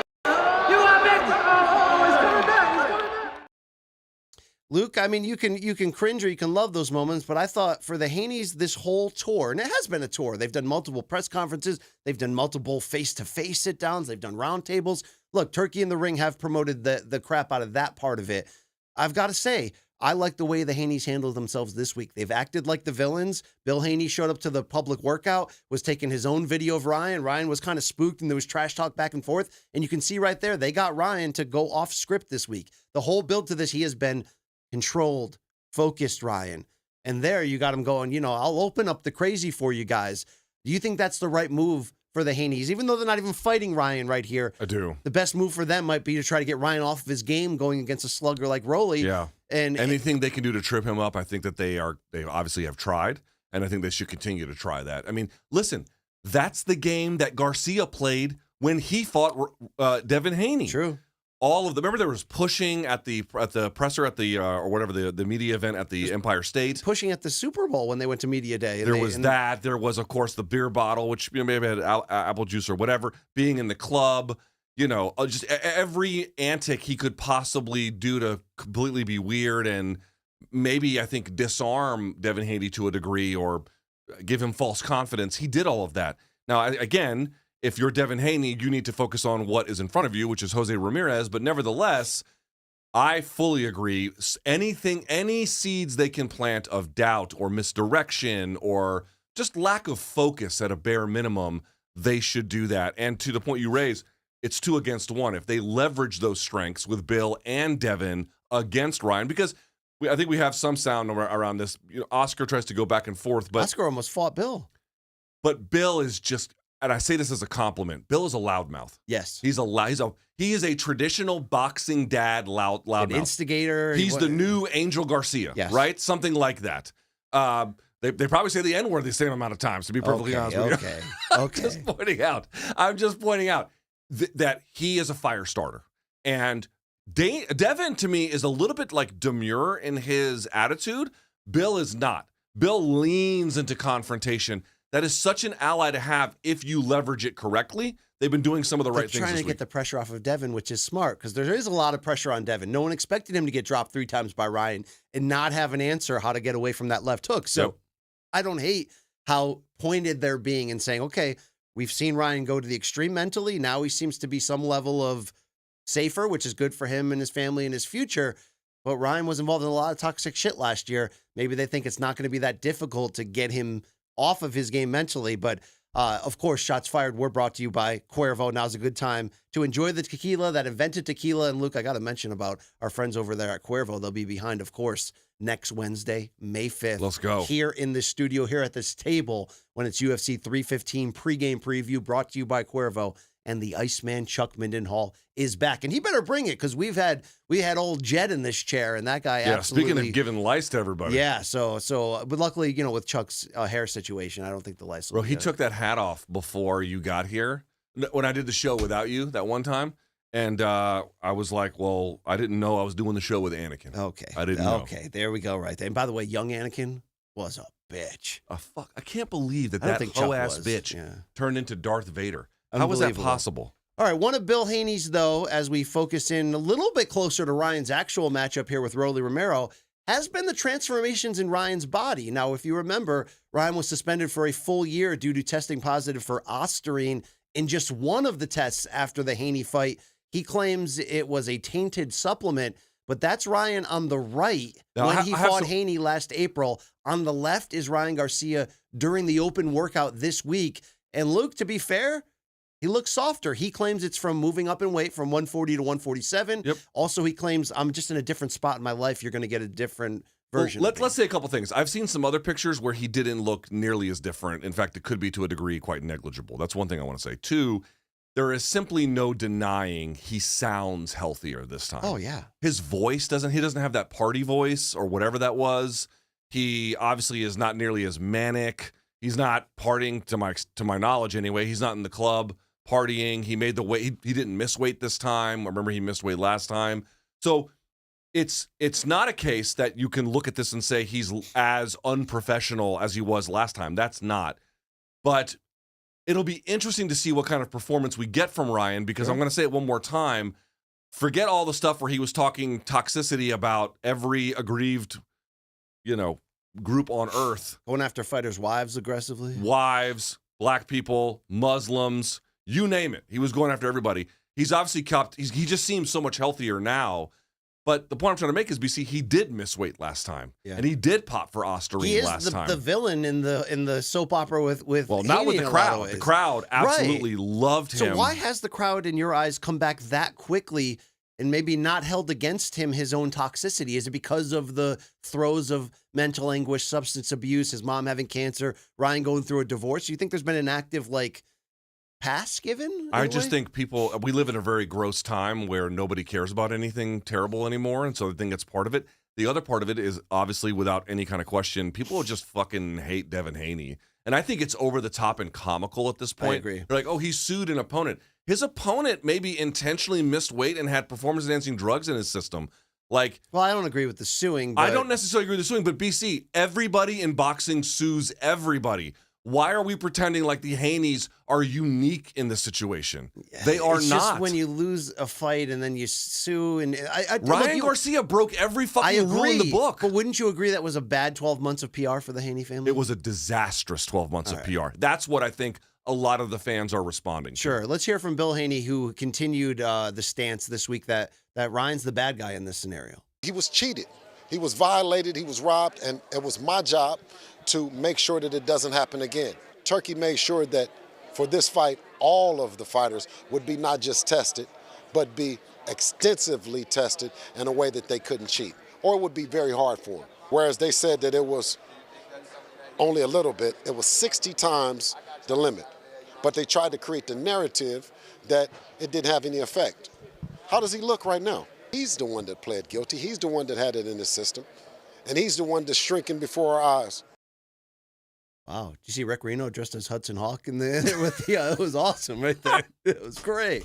That's such an insight. Dude, Rick Reno's going for it this week in fashion. Have you noticed? Like, he's going for it. Indiana Jones hat, glasses. Every day he's like Crocodile Dundee, and the next day it's who knows, you know. Do your thing, player. That was interesting right there. As it pertains to the fight with what Bill's saying, here's the big question here.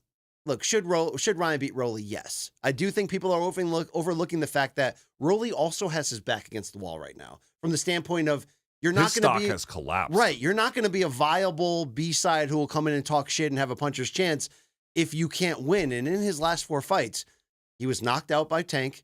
He was kind of brutally stopped by Pitbull Cruz in a fight he was not even in. And I think the weight cut played a big part. He had the win against Barroso that he clearly didn't deserve. He was getting tuned up. Where he was getting beat up. And then in his most recent fight, a tune-up against Manuel Jaimes, he just looked too safe and too not into it mentally. Rolly is saying that his biggest fights have come in title fights at 35 and 40 when he should have been a division or 2 higher. He's saying he will be reinvented now at 47 without having to make that weight cut.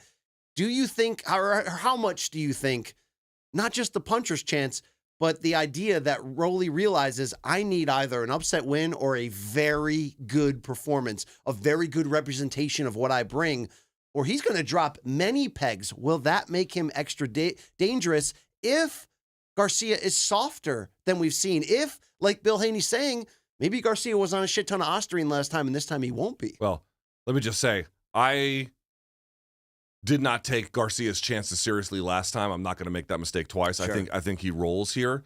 But let me just point out something about Rolly Romero.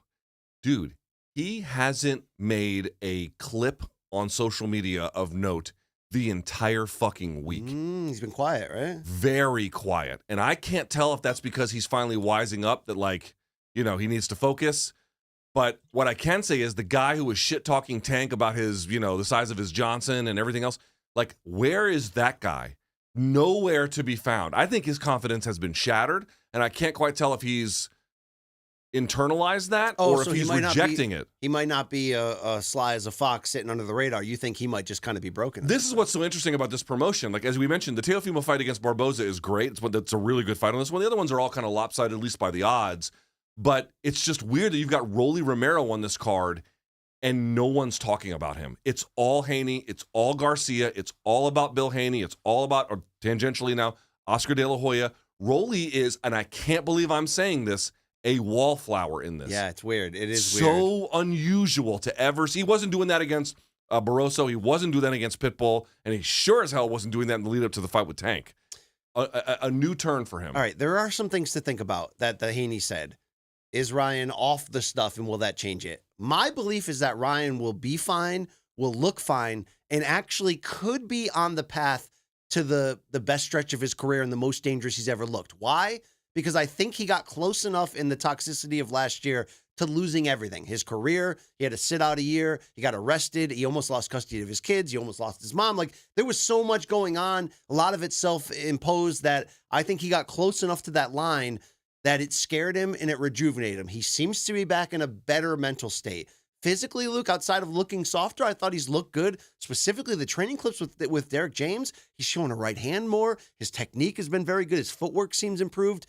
there's a big opportunity for him to come in and pinata the shit out of Rolly and get a thrust forward in the public eye of not only do we need to see this second Haney fight, but holy shit, Ryan's a killer when he is fully dialed in, when there's no BS. So, Luke, for me to believe that, for me, it's fueled by something we saw in the Haney fight. But the question is, was what we saw in the Haney fight an indomitable version of Ryan Garcia, one who would not be denied? It's not just the heart he showed in getting up off the canvas against Luke Campbell, which was the first sign that, like, maybe he is that guy. Then he went through a lot of ups and downs. Am I wrong to look at the Haney fight and the way he carried himself, even with a shitty training camp where he couldn't fight 3 minutes of every round? His defense was smart, on point. He had head movement. He was smart in the way he utilized the stamina he did have. He knew how to set up that left hook. He carried himself like a killer in there. That's not the guy from the Tank fight who came in reckless, got humbled, and then kind of sheepishly, worked his way into a stoppage loss to the body. I know he had the pre-existing injury.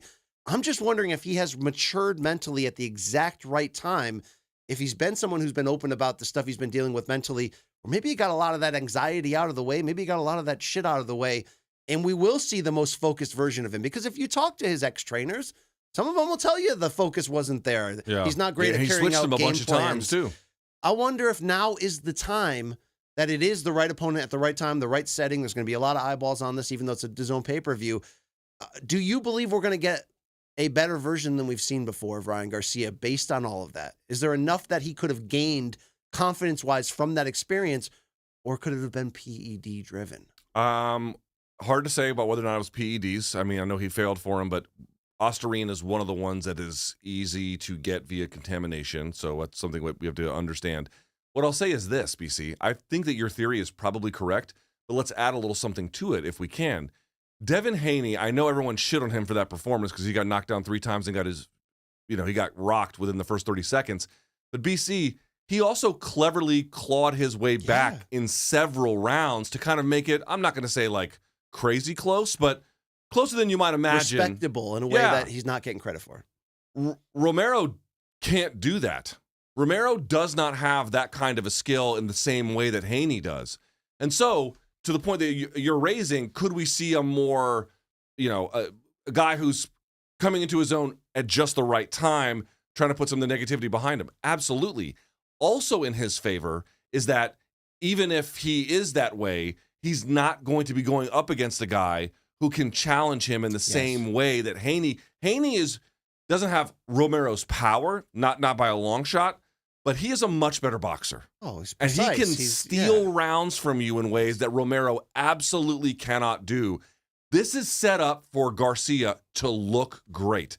And I think, honestly, the pressure's on Garcia a little bit here because there's no reason why you shouldn't.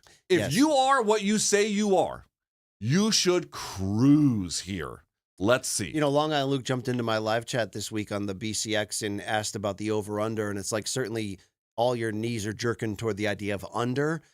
I think for it to go the distance, really, Ryan has to underachieve and get hurt and have to try to box his way to the finish. Yeah. I just don't see a scenario because of Rolly's lack of defense. He squares up way too much. Even with the threat of his power, that left hook is monstrous. It's the best left hook in boxing and now we're going to see a full 147, Ryan, without the weight cut issues, without rehydration clauses like the Tank fight, which, that was a part of it.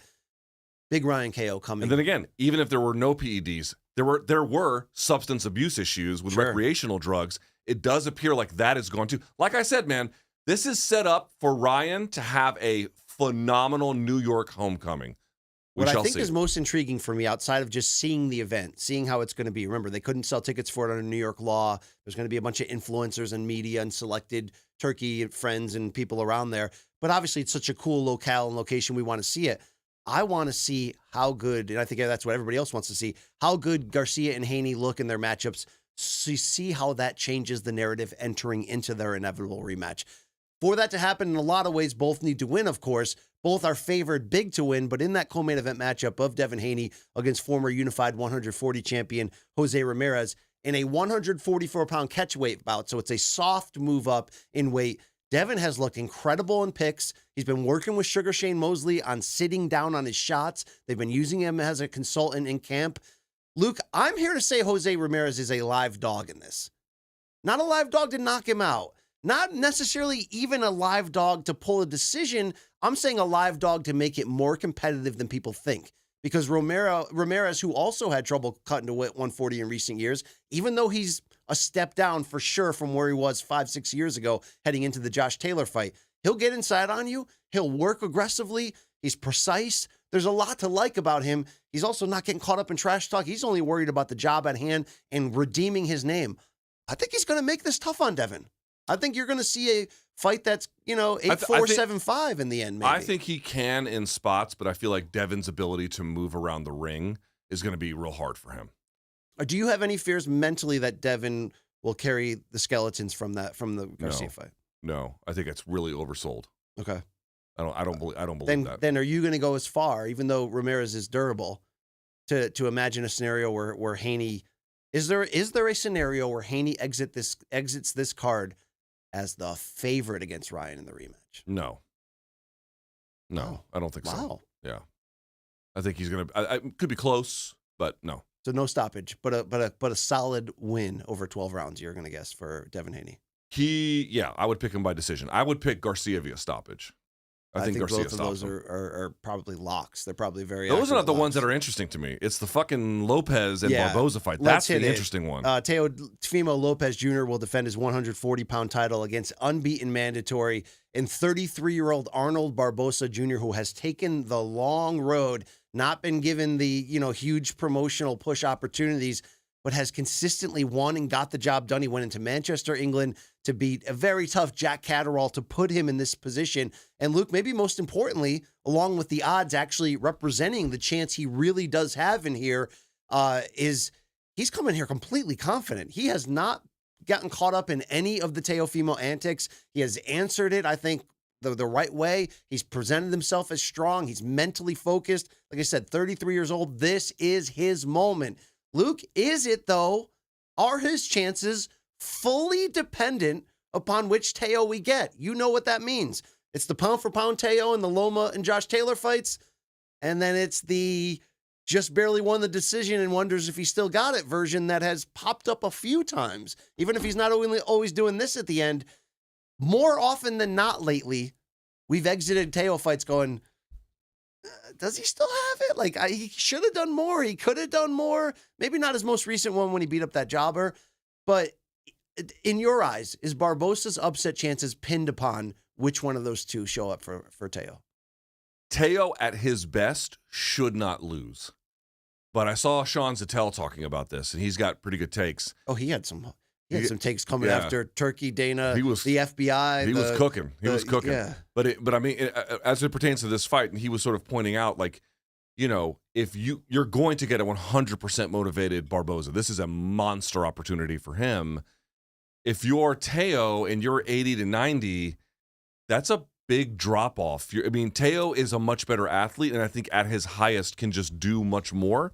But if he's showing up in a luchador mask and, kind of playing second fiddle to the circus that is surrounding Haney and Garcia, to what extent is he locked in on this one? And I just don't know how to answer that. Also, more to the point, there's a bit of a style issue between them where Barboza doesn't throw a ton of punches. He's a little bit more economical. Yep. And excuse me, I almost was Haney Garcia. Lopez tends to be a counterpuncher, tends to want to wait around. The bad version of Teo does not throw enough punches. Does right. not. So if Barboza is economical about this and he's the one moving Teo around and Teo's going for these like big hitters and a lot of them aren't landing, some of these rounds are going to get away from him. Dude, Barboza is good. Like I don't think his full upside is as good as the full upside of Lopez. No question. But he's Lopez, solid, but not spectacular. Exactly. But Lopez, but highly motivated, very professional, good jab. Again, good movement with his feet. Yep. Lopez, if he's fucking around, dude, if Kambosos can beat Lopez when Lopez isn't dialed in, 1,000,000,000% Barboza can beat him. I'll still throw the asterisk of the torn esophagus that mattered in that fight, but I think you're right. And I think it comes down to this. The problems for Teo in these performances of late where he hasn't thrown enough punches and he hasn't figured it out, Luke, is he doesn't always adjust back to his boxing roots when things aren't going his way and just win rounds with jabs like he needs to. He tries too hard to come up with more ways to do the explosive Roy Jones stuff when sometimes against tough opponents, and Barboza's not going to give him a lot of windows to land these huge shots unless he hurts them early. We're going to have to see Teo work for it. We're going to have to see him get behind that jab and make sure he's out working Barboza. I tend to believe he'll rise to the occasion because history has shown that. History has shown that you bring a big opponent or a big opportunity, he will rise to the occasion. I know that the jury's a little bit out because it's been a while, but this is set up for him knowing what's at stake. And what is at stake, by the way, because Ryan, if he beats Rolly, is going to fight Devin in the fall. But Ryan and Teo have been talking like crazy that they're going to fight next spring. And by the way, you also now have Conor Benn, who's going to be at this fight. Him and Ryan have been exchanging that they'd love to do it in a stadium. Big opportunities for these young, still 20-something, 4 Prince, 5 Prince guys that are aligned with Turkey. And the fact that they all want smoke and all want to keep fighting each other, that's the best thing we can say about the Turkey experience. And there's a lot to criticize, and we've tried to be as honest as possible. But Luke, the Turkey experience has surrounded the fighters that we kind of care about the most, that are the most exciting. And it might help inject the opportunity for them to continue to face each other. So Teo is going to need to be the best version of him if he wants to fight Ryan, Boots, Conor Benn, all these guys coming up in big fights. I don't have much to add to that, but certainly it gives you a sense of the stakes tonight involved and the universe of what is possible given the results. Indeed, right there. All right, topic number 3. Let us slide over to the rest of boxing this weekend. And look, it's a big week. Obviously, it's a huge weekend for Turki Al-Sheikh, not just going to Times Square on Friday and putting his Ring Magazine series right on the streets of New York. It's going to be Canelo Alvarez on Saturday night in Saudi Arabia in the first of his 4-fight deal with the Kingdom. And it's also Sunday's top-ranked card on ESPN Plus, in which Naoya Inoue is an ambassador for Ring Magazine, one of Turkey's focused close guys. So he has some hand in that. But Luke, before we talk about Canelo and Inoue's return, if you are going to criticize Turkey, because there's a lot of this weekend that is very good for boxing. Instead of one big Cinco de Mayo pay-per-view card, we have 3 cards in 3 nights, all of different levels of value coming through. I don't like the opponents for Canelo or Inoue. We'll get to that. But should we accept that? Accept Turkey raising the profile of the sport and putting it in Times Square? Or is it safe to counter, even if it sounds like sour grapes, and be like, you're also counting the Conor Benn fight last week, giving fans 3 pay-per-views on DAZN in 8 days. You're also keeping all these young stars off of regular TV or channels in which casuals can stumble into them. They're going to be on DAZN pay-per-view, and the only one that's not Sunday night, the top-ranked card, is going to start at 10 p.m. Eastern on a Sunday night. Do you think it's fair to criticize that? It's not like we think Turkey's doing it for the betterment of the sport. He's doing it for himself, for his country, and of course for trying to take over the entire sport. But does this weekend actually help boxing, if that's a thing that still matters? Pulling Canelo out of the States, doing a card where fans can't show up on Friday, and having 3 pay-per-view cards in 8 days where you could argue if you're going to throw that much money at the event, why not get a time buy on CBS or NBC or something where you can put it directly in the living rooms of the people that can go, if that's the future of boxing, I'm in on it. Well, let's give him a little bit of credit. The Eubank and Ben fight was in 65,000 people at Tottenham Hotspur. Good. So that one was touching the people, so to speak. I mean, listen, whenever we do these Saudi Arabia cards, I don't want to sound like a broken record, but to me, we have to acknowledge there's a lot of good with them, as well as a lot of things that I think we have to be aware of critically. The good part is the stuff we've already talked about. We are excited for the return of all of these guys. We are excited about what it could mean down the road for Haney and Garcia to get together. If you didn't see the trailer that DAZN, or, I don't know if the Saudis paid for it or not, but the one they put out for this that was... Oh, they paid for it. Yeah.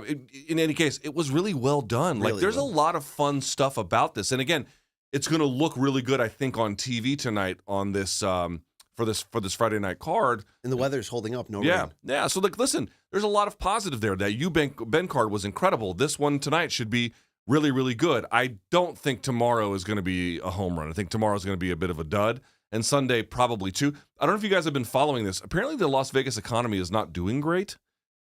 Long Island Luke, have you heard anything about this?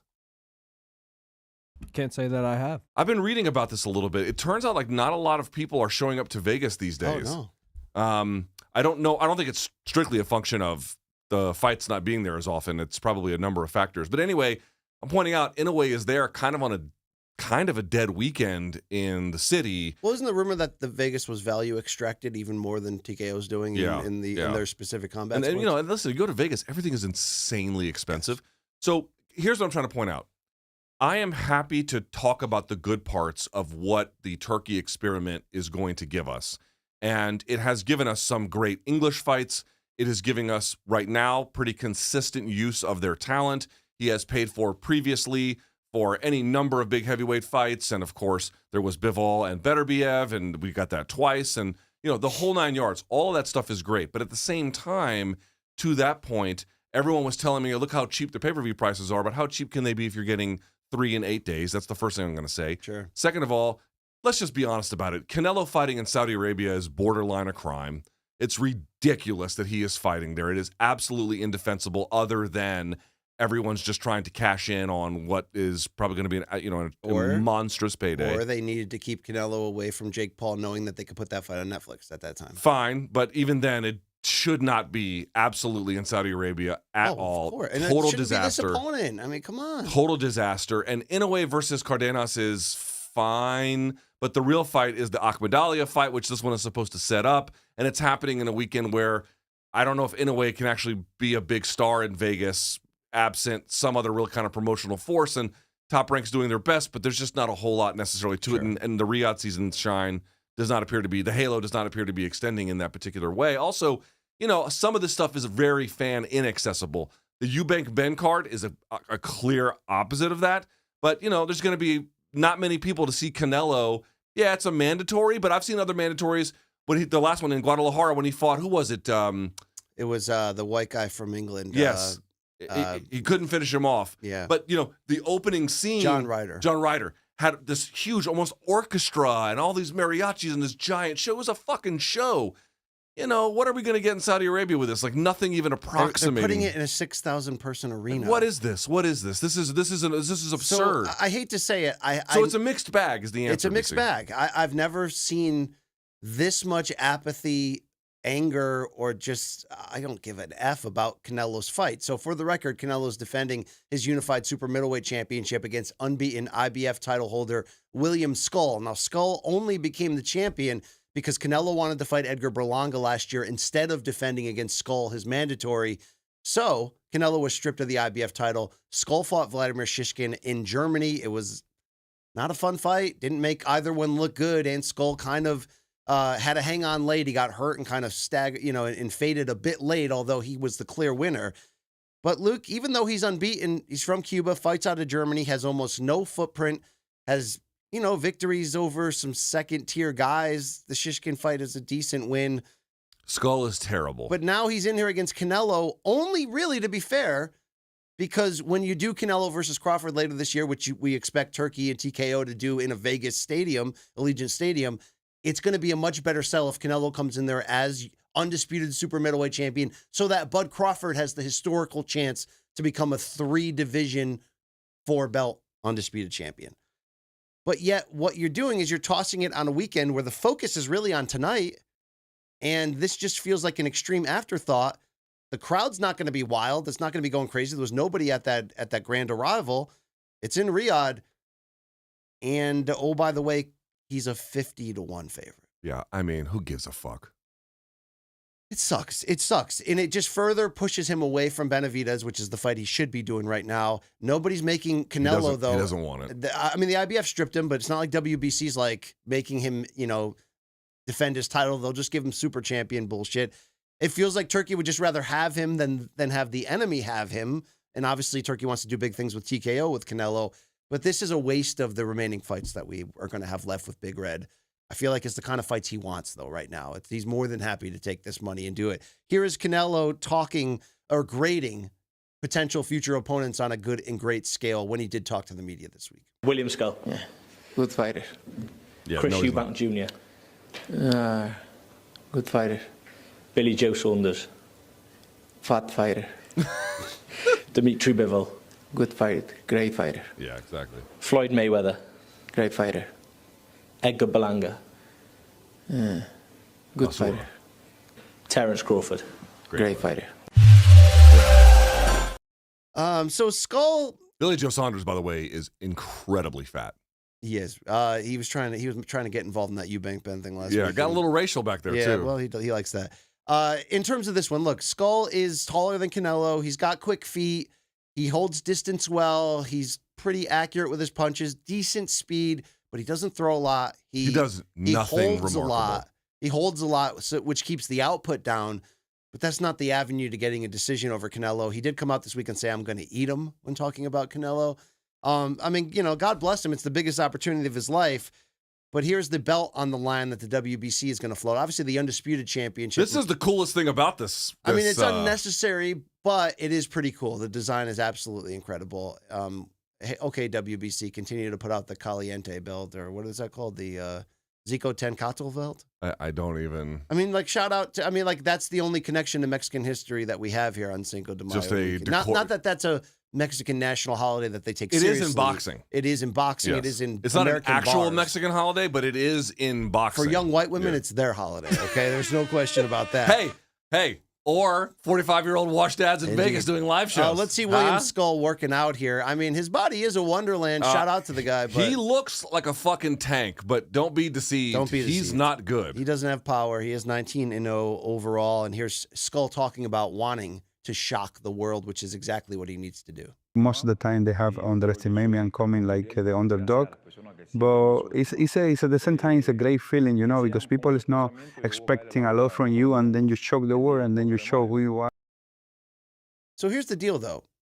He's been the mandatory for 3 years, and he has constantly taken step-aside money to take instead that Colt McCoy money. 6 or 8 rounders. He fought Sean Hemphill, who's an American journeyman who was on the ShoBox level. He fought him on a Canelo undercard to take step-aside money.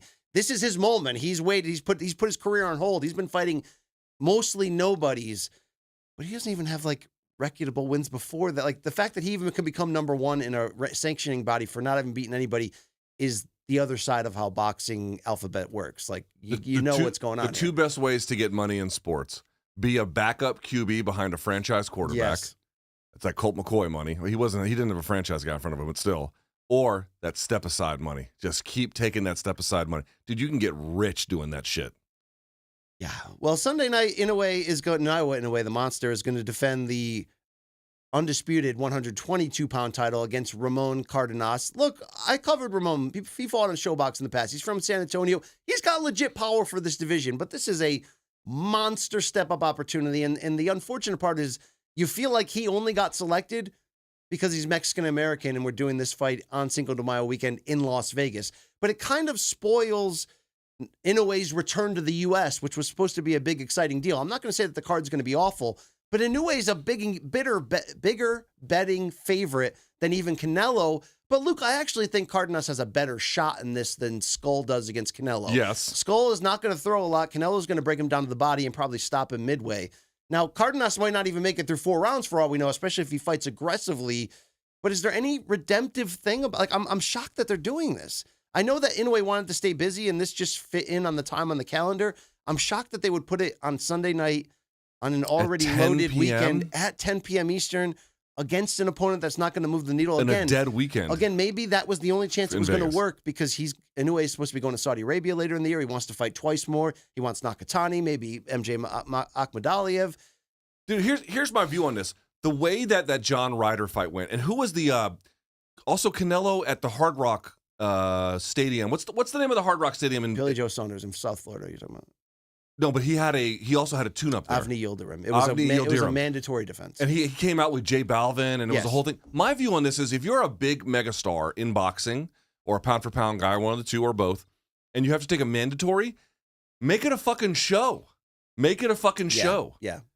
This whole thing that we're doing in Saudi Arabia, or in case of the Inoue, what venue is he competing in? The venue at Riyadh season in Saudi Arabia that has 6,000. No. The Inoue. I think it's T-Mobile. Can he fill T-Mobile? Long Island Luke, is it T-Mobile? I'll check. Yeah, I mean, please. there's a couple good cards. It's basically like a pretty good regular ESPN top rank. That's card. right. Like That's Rafael right. Espinoza in the co-main, some good prospects. One of the Vargas brothers on the bottom. Take a fighter to a place where it's either their hometown or Their hometown fans are reliable to be. So for Canelo, that could be a lot of places. He is a global superstar. But, Miami makes sense for a lot of reasons. Sure. Vegas makes sense. Guadalajara. Where is it going to be? It is T-Mobile. Yeah, I mean, I can't wait to see what the numbers look like for that one. I just cannot imagine he's going to sell big there. But you get my point. Like, we're doing these things in weird ways to accommodate other interests, and it makes the fights themselves a little strange. I agree with you. Cardenas has a much better shot than Skull, but Skull has basically no shot. So that's not really saying a whole lot. And Canelo felt like he's been going through the motions in all the interviews this week. He is going through the motions. No, this is a great opportunity for Mexican fighters, because if I show everybody that I can fight all around the world, then Mexican fighters can believe that they can do the same. Like, that's come on. That's the fuck are we talking about? He's talking about money. That's what he's talking about. And maybe he deserves it, Luke. Maybe we should shut the F up. But you're still going to be that guy, and you're still going to carry yourself as that guy. Fight the guys. I mean, I love the Crawford fight, but I'd almost rather him rematch Bivol or fight Benavidez or fight Morel or fight or fight Skull, but fight Skull in, I don't know, Mexico City or Miami again, or something where there's a show, everyone can kind of get into it. It's it's festive. Nothing about Fight Week with Canelo this week. It's the opposite of festive. It feels almost afterthought-ish. Yeah. But quite literally distant. It just doesn't feel anything. The Saturday pay-per-view with Canelo will have Jaime Munguia rematching Bruno Surace, who knocked beat him out. in the upset of the year. F.A. Ajagba in a heavyweight bout against Martin Bacoli. So did you see them getting after each other? I did not, but that's pretty awesome. They were talking greasy to each other at the press conference. I mean, that's going to be a fun fight, no doubt about it. And I also like they've got the Mexican Olympian who signed to Canelo's manager and trainer, Eddie Reynoso, signed him. I don't know his name. Marco, I think is his name. I forgot the last name, but he's debuting on there as well. So there's some things to look out for. But of the fights that really matter this weekend, my focus is the most on Ryan Garcia, because I think he's the biggest story, and I love Rolly too, and I think that's going to be an explosive fight. Of all the fights this weekend, what is your focus on the most? Teofimo Lopez. That fight is very interesting. Lopez can either really hurt his stock or become a player in an unusual way for the rest of the year. Yes. Kind of all hinges on what happens here. Third title defense at 140, he's trying here. Let's go. Let's do that thing. All right. Well, are you ready, by the way, speaking of this weekend, to win some cash during the basketball playoffs? Because them pro hoops are heating up at the moment. Celtics Knicks on the horizon, by the way. Check out Pick 6 from DraftKings if you are. When it comes to basketball payouts, DraftKings Pick 6 posterizes the competition. Yeah, like Pippen on Ewing in the 94 playoffs, including prize picks. Hit all your picks and score higher minimum payouts on Pick 6 Plus. Even more cash if you outscore the competition. That's what I'm talking about. Pick 6 is available in most states, including Missouri, California, Texas, Georgia, and more. Luke, we've been making our Pick 6 lineups, whether we're talking about a big UFC pay-per-view coming up or picking those individual players in the NBA playoffs of will they go over or under certain stat categories. LBJ, LeBron, and Luka, they're on the way out. They're out of the playoffs. They're going fishing. But if you want Jason Tatum to reach a certain point plateau for the Celtics against the Knicks, then that's your bet to get. All with Pick 6, where new players get 50 in Pick 6 credits instantly on just a $5 entry. Ain't that true, Luke? No doubt about it. So here's what you're going to do, folks. You're going to download the DraftKings Pick 6 app right now. Use the code COMBAT. That's COMBAT with a K. For new customers to play $5 and get $50 in Pick 6 credits. Better payouts, bigger wins. Only with Pick 6 from DraftKings, the crown is yours. Gambling problem? Call 1-800-GAMBLER. Help is available for problem gambling. Call 8887-897777 or visit ccpg.org in Connecticut. Must be 18 plus. Age and eligibility restrictions vary by jurisdiction. Pick 6 not available everywhere, including New York and Ontario. Void where prohibited. One per new customer. Bonus awarded as non-withdrawable Pick 6 credits that expire in 14 days. Limited time offer. See terms at pick6.draftkings.com/promos. Well done right there. Degenerate Long Island Luke, who's winning the NBA playoffs? Knicks, baby. Nah, probably the Thunder or the Cavs. People keep saying the Cavs. I know they were number one seed, I but I don't know if I believe I that. did not pay attention to the Cavs at all this season, and then I saw them absolutely. Who did they just play in the opening round? Heat. They swept them. And I saw the last one where they finished them. They're really good. Yeah, they are. I couldn't believe how good. Also, I have to say this: Pascal Siakam. I know he doesn't play on He used to play for the Raptors Yes. when they won the He's on the championship. Pacers. Yes, dude. He consistently finds himself on these unusually good winning teams. Yes. I'm amazed by him and Schroeder have this kind of ability. It's like Mike Coppinger. He just keeps showing up at the top spot. You know what I mean? They're just there, walk on in. It's amazing. Real quick By the way, topic. breaking news, Greg Popovich is leaving the Spurs as coach. That's interesting. Winningest coach in NBA history, yeah. There you go. We also have breaking news. I meant to open the show with it real quick, but I did want to hit you up with it. Ilia Topuria has gone public in a video in Spanish confirming the rumors that Ariel Helwani has been ahead of this, that he will be fighting at UFC 317 International Fight Week. We don't know if it's main or co-main. You would assume main given his star power. And what we don't know, will it be for the lightweight title against Islam Makhachev, or will it be an interim lightweight title opportunity, maybe even a vacant, I don't know, against someone like Charles Oliveira, Arman Sarukian, Justin Gaethje. I mean, there's some names out there. Luke Thomas, I'm very happy that that level of star power in terms of carrying the story forward will be there. Do you think the uncertainty and the lack of an announcement so close have everything to do with what will happen next Saturday first? Yes. UFC 315 in Montreal. No doubt about when it. JDM challenges Bilal Muhammad for the title, and the idea that Islam could be moving up should his buddy Bilal lose? Yes. I think that's the entire conversation.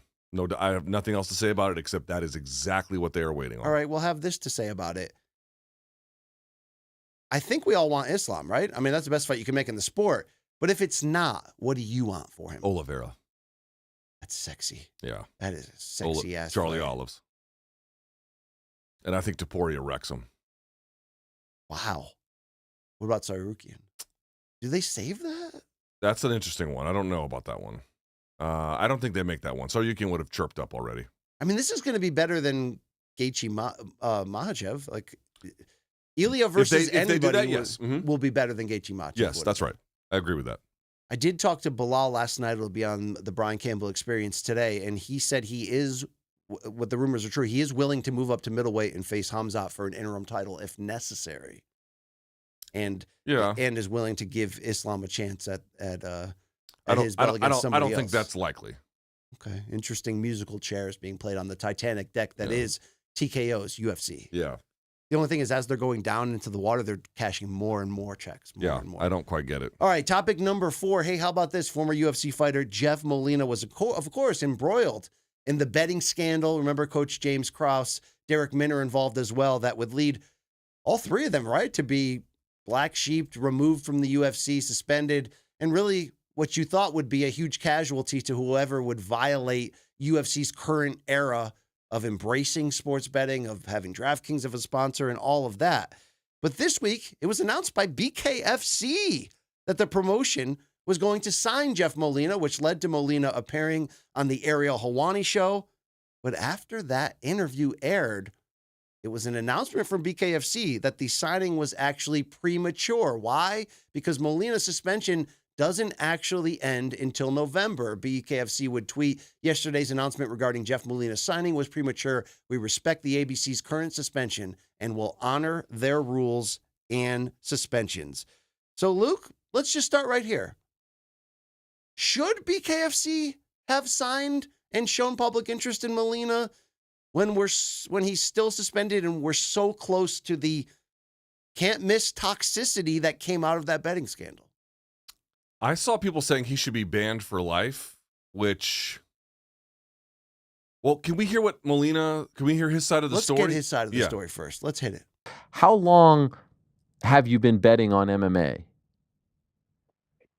Let's see. I had my debut April of 2021 on, am I pointing the right way? There it is. Yes. Yeah, yes. 261. Fight of the night. Don't forget it. Yeah. So because I got the bonus, kind of similar to a Wellmaker, I was able to quit my job. I was working like 30 something hours a week at T-Mobile, slinging phones, and it was paying well. My employer, my coworkers were all super cool and awesome. They'd come and attend my fights and knew that the goal was to get into the UFC and eventually quit that job and kill it in the UFC. It's been my goal and dream since I was a kid, since I was 14 years old. So they got to kind of watch me have these regional fights, attend them to Contender Series, to then have the debut, get the bonus. Because of the bonus, I was able to quit my job. But so I had that debut in April. And then I ended up quitting my job, I think late July, early August, around then. But I was freaking out, man. I was like, I was scared to quit my job, but I knew it needed to be done. I knew I needed to be able to. I was training full time, but it's tough when you're getting off from practice and then you're going to work and then you're waking up 6 hours later to go on a run, then practice again. So it's just a lot easier if your full-time gig is fighting, especially at this level. But I was terrified to quit my job. So I went to my coach at the time, James Krause, and I was like, hey, I think it's time I quit, but I'm fucking scared that I'm going to tear my ACL next week during practice. And then, I'm shit out of luck. There's no way to make money. And at that time, he was like, dude, don't worry. He was like, there's ways to make money. And I got into betting on MMA August of 2021. It started off with like a WhatsApp group chat with like 4 or 5 people. And if you know Krause, he's one hell of a coach, man. That's what sucks with all this is that his legacy is like forever been tarnished. But ask any fighter that's been trained under James, like he would have went down. I think he would have been like the first Hall of Famer coach. Like he was that fucking good. So obviously a mastermind of the sport, could break down fights very well. And, it started with just making a couple extra $100 a month, which helped for a guy that wasn't working a job and training full time. Did you ever bet on your own fights? No. My second fight in the UFC, I thought about it, but I was like, I got so much shit to worry about, man. Yeah, no, never bet on myself. Did you ever bet on your teammates' fights? Yeah, for sure. Did you ever bet against them?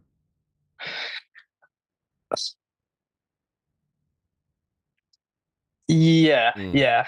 But it was never like people that we had a lot of people coming from out of town. So it was never, one name comes to mind, and I don't mind saying it. I bet against a former teammate, and he would come across train and do like 2 or 3 weeks of his camp. It was never like really his own base. Joe Holmes, I remember betting against him. I just didn't think he looked the best. But that was my own personal decision. Sure. Yeah, but was there ever a scenario where you knew that someone was hurt? I'm not talking about Derek Minner here, where you like saw someone like twist a knee and you're like, oh, this guy's going to get smoked, so let me bet against him. No. Okay. All right.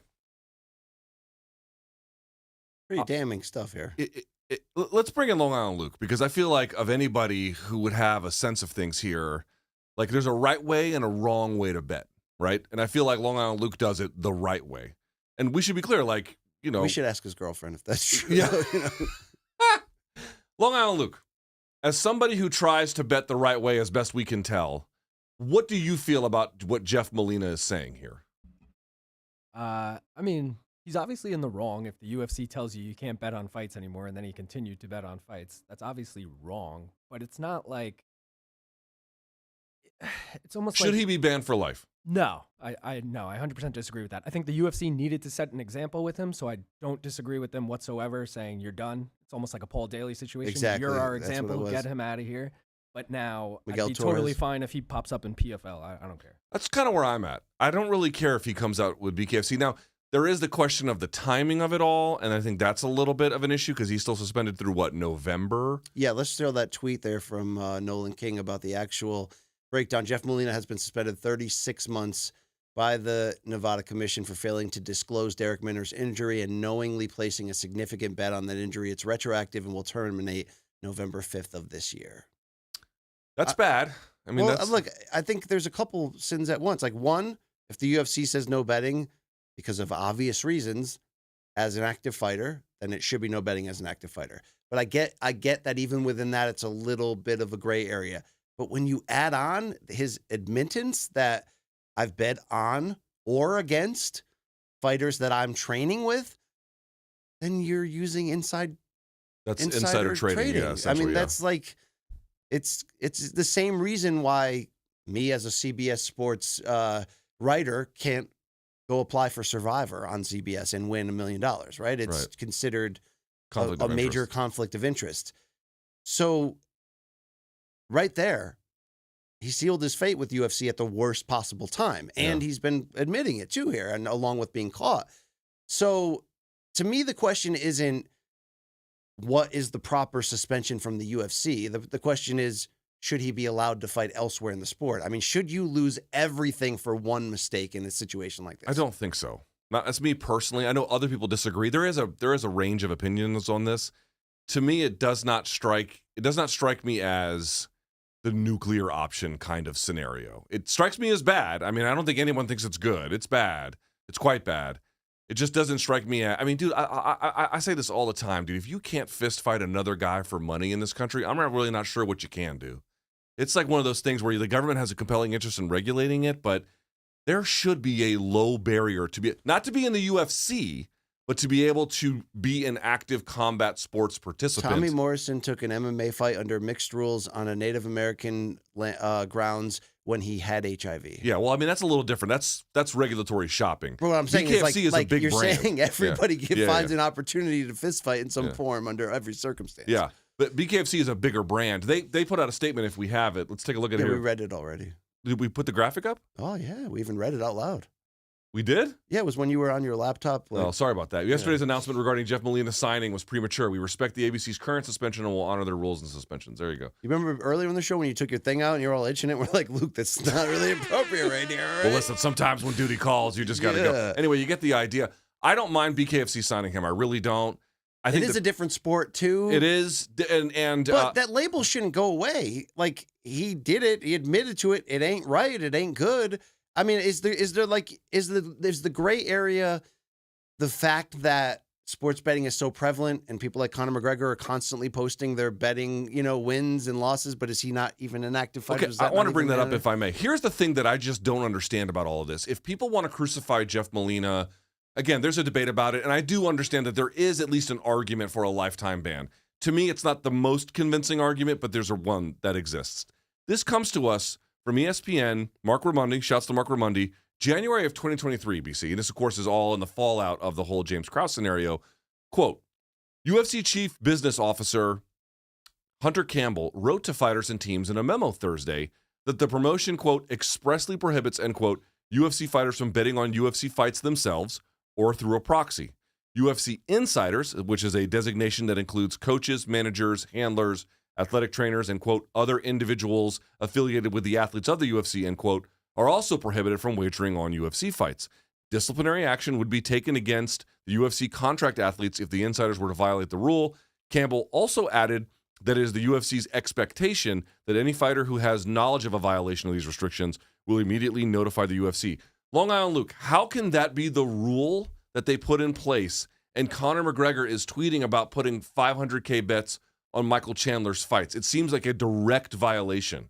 Yeah, and then we get into the whole that they're technically independent contractors. So, like, there you go. If I'm in between bouts or in between, am I an employee of the UFC? No. The whole thing is a Never you weird are. gray area. Also, I want to talk about that tweet from Raimondi. Justin James, Extreme Couture fighter, publicly said before his final bout on his contract that he Bet on himself. his entire purse on himself. Mayweather used to do that. He unfortunately lost that fight. Yeah, he but lost. that I feel like shit like that going public was part of the prompt of like, oh, we should probably. So stop here's that my point. It seems like there was a big wave to the point you guys raised to like clamp down on this stuff. Fine, I don't have a problem with it. But I just can't tell what is or isn't being enforced at this point. And if that's the world we're living in, why should Jeff Molina have a lifetime ban under this new whatever we're in? And what do you add into that? The culture of where we're at in modern UFC, which is everything about free speech, everything about why are we going to discipline Conor McGregor for the Dolly incident? He paid enough fines to the New York, Right. court system and that's a everything. He had commission done. issue, yeah. That's a commission issue. I still think it's such a, like, if you have insider secrets, whether you're a trainer, whether you're UFC, imagine if UFC matchmakers got caught betting on fights that they matched, Yeah. those kind That of would things. be terrible. You know, Yeah. like I think it's separate when a fighter is betting on themselves. If we found out fighters were betting against themselves, like that, I think that's unforgivable. So if you're going to be banned for life from a certain promotion or job, I get that. I get that. It breaks the sanctity of what you're trying to offer, and there's too much at risk with the DraftKings sponsorship and with betting being where it is, and betting is such a big part of the UFC ratings. If you really think about it, then I'm okay with that. I think the bigger question is, should it be okay that they work elsewhere? should James Krause be allowed to carry out his craft moving forward the rest of his life? And I would need more information about exactly what he did or didn't do. I think some of that is still there hasn't been a full report about some of these matters. So it's a lot of like Molina is able to go public this time. So we have some information, at least in terms of what he's telling us. Krause hasn't said a word really. Should we, is it okay if BKFC just waits for the suspension to end and then I'm okay with it. I'm okay with it. Now, obviously, if Molina does something sketchy again, well, then you just simply cannot trust him anymore. But if this was a true learning experience and he can live on the straight and narrow, reasonably speaking, fine. I want to say again, like I don't think there's a single thing wrong with sports betting, particularly in combat sports. Combat sports and betting go hand in hand. The New York Commission was created in the early part of the 20th century to get a hold of some of these things. They're just part and parcel. But there's a right way to do it and there's a wrong way to do it. And we always encourage people who listen to this show or watch it, you got to bet the right way. Indeed. That's true at the end of the day. I feel bad for Molina, but also knew what he was doing. Right?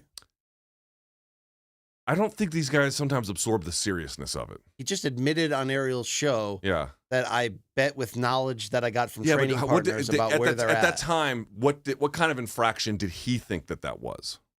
Well, he would have to know if he signed a paper from the UFC saying you as fighters, we're not going to allow you to bet. But that wasn't until this is 2021 we're talking about here. Oh, so that was it was pre. Yeah, it was pre. Yeah. So is this the same debate as you can get on McGuire for using the roids, but all that stuff was legal for most of his career up until it feels to me like the TRT thing again, where these guys were getting commission approval to do it, but that whole thing had been gamed to an absurd degree that it just became untenable. Dude, this has gone away so quickly, this story. Yeah. To UFC and TKO's credit, because it could have been a very bombshell, damning thing. But they got on top of it. I mean, worse than Dana's, mishap of slapping his wife. That thing just went away, and it's like it never happened. On the board of Meta. There you go, right Isn't that there. awesome? All right, that was topic number 4. And topic number 5, about looking at the PFL. They had I believe it was their 4th tournament card on Thursday night that went down in Orlando, of course. And I thought it was a very entertaining card, top to bottom. Shout out to PFL. There were a lot of issues, though, Luke. The lights went out during one fight. There was an egregious amount of fouling, but that's modern-day MMA, not stuck to the PFL. There's no such thing as fouling. There are just certain things you can do at certain times, and that's it. Yeah, and I do think PFL is going, and obviously so is UFC and TKO, but they're going so gratuitous on let's put an ad on every piece of the screen, on every piece of the canvas, and everything we do is sponsored by a different sponsor, which is a weird time if you read Zach Arnold's piece on the MMA Draw this week that suggests PFL currently has lawsuits against 5 major sponsors that haven't paid. But notwithstanding, I enjoyed the show on Thursday night. They even had who was in the crowd chanting the fighter's name, so it almost had that college basketball small arena build to it. But in the end, in the main event, light heavyweight Phil Davis came back from a 2-year break. He had not fought in the PF Bellator world before after that long run in Bellator, after the long run in the UFC. And at 40 years old, he gave it to Rob Wilkinson, who 2 years ago was a champion at 205 pounds for PFL. It goes down as a second-round stoppage. It was a beautiful right hand that dropped him, and then Davis jumped on and quickly ended it. And Luke, the first round was a typical Phil Davis round where you're just not trying enough offensively, just not doing enough, even though he's sound in every way and he's in great shape always. But when his corner challenged him at the end of round 1, he went in there and did the thing. It's we could have been doing this for the past decade, Phil. Come on, it's man. so weird to see what's happened with Phil Davis. Not that by the way, 40 years old. Look great. First team all body. Let's just be very clear about that. But, again, by the way, national champion out of Penn State. I called one of Phil Davis's fights back in the day. Ultimate Warrior Challenge? Yes, when he fought Terry T-Rex Cohens, beat the fuck out of him. Oh, wow. I called that fight. I was, this is a long time ago. Oh, yeah. Phil Davis, for folks who don't remember, had a lot of hype coming out of college because he was a national Division I national champion. And when he was at UFC, when John Jones fought Glover Teixeira in Baltimore, that was the night that it was the same one of Anthony Rumble Johnson was kind of coming back from World Series of Fighting and fighting Phil Davis, who had been on a great win streak. And we didn't really know what to expect. We kind of thought, well, maybe Phil will come back and, or Phil will really shine here. And it was actually Rumble who surprised him. But he was, there was a moment where John was supposed to face off with Glover, and then Phil got in the way. And so Phil kind of faced off with him. And I remember John being like, you better worry about Rumble first. And he was right. He give John his credit. He was right about that. But the point I wanted to make is when he went to Bellator, they also did a huge media push with him. Oh, yeah. He was like a fake presidential role. The and he was whole doing like, thing. yeah. But the last few years, pre-pandemic even, but certainly since then, he has been quiet as a church mouse. I haven't seen a single interview that he's done. Nothing. He just fell off the face of the earth. And then to the point you raised, was off for 2 years. He comes back and gets maybe the best win he's had in, 6 years. Something like that. By the way, another win over a Bellator guy, over a PFL guy, just pointing that out. Both UFC veterans, though, obviously. What a win for Phil Davis. What a weird story he's had. But I got to say, this was Phil in Bellator. We called we were covering it together for Showtime at the time, and they were dreadful. They were fucking dreadful. This was not. He looked pretty good here, and great even. It felt good for him. It did. And he looked so thrilled about it too. So in that light heavyweight bracket, he advances to the semifinals. He'll face former Bellator fighter Sullivan Cauley, who on the undercard needed less than a round to take out Easy Polizzi by first round TKO. Well, by the way, his team is going to they're going to fight the result there. They think those shots were illegal. Okay. Well, I like that matchup potentially. And on the flip side, I really like what we saw at a UFC vet, Screwface. It's Shoeface. From Mark for Death with Steven Seagal. Yeah, the series of illegal knees in this fight that did not get there called. Was illegal everything on this card. There was there were crazy amounts of cheating going on in this card. It was crazy. Remember they went to replay in this fight, and then the referee was like, "Yeah, replay's not working, so we're just gonna warn you." That's right. Anyway, Shoeface Antonio Carlos Jr., who is ripped and a former PFL tournament season champion, takes home a split decision, 29-28 on 2 scorecards against Carl Moore, who fought for a Bellator title in his last fight. Luke, it wasn't the best performance from Carlos, but I'm glad that he got the nod because I thought he did enough, even though the announcers were kind of expecting that Moore would get the decision. We end up with Phil Davis versus Shoeface at the end. I'm not going to be mad at that. Shoeface will have to fight the other side of that bracket, which was Simeon Powell, who had a very good finish over Carl Aprickson of Bellator Sick elbows fame in the clinch. in the second round. He just exploded and became violent. So I have to say, is this super high profile? Is there tons of stakes? No. We actually don't even really know what's at stake in these tournaments. You get half the money you used to. You become a #1 contender in the Champion Series, but I don't know if that counts you as a PFL. Can you imagine if every one of these was headlined by like Apache Mix or a... I don't get... It's just insane. I still don't get it.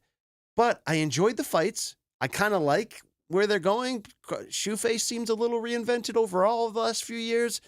This was kind of a plus, this main card. Powell getting that stoppage. To me, it's not... I keep saying this to people. It's really not a question of does the PFL have good fighters.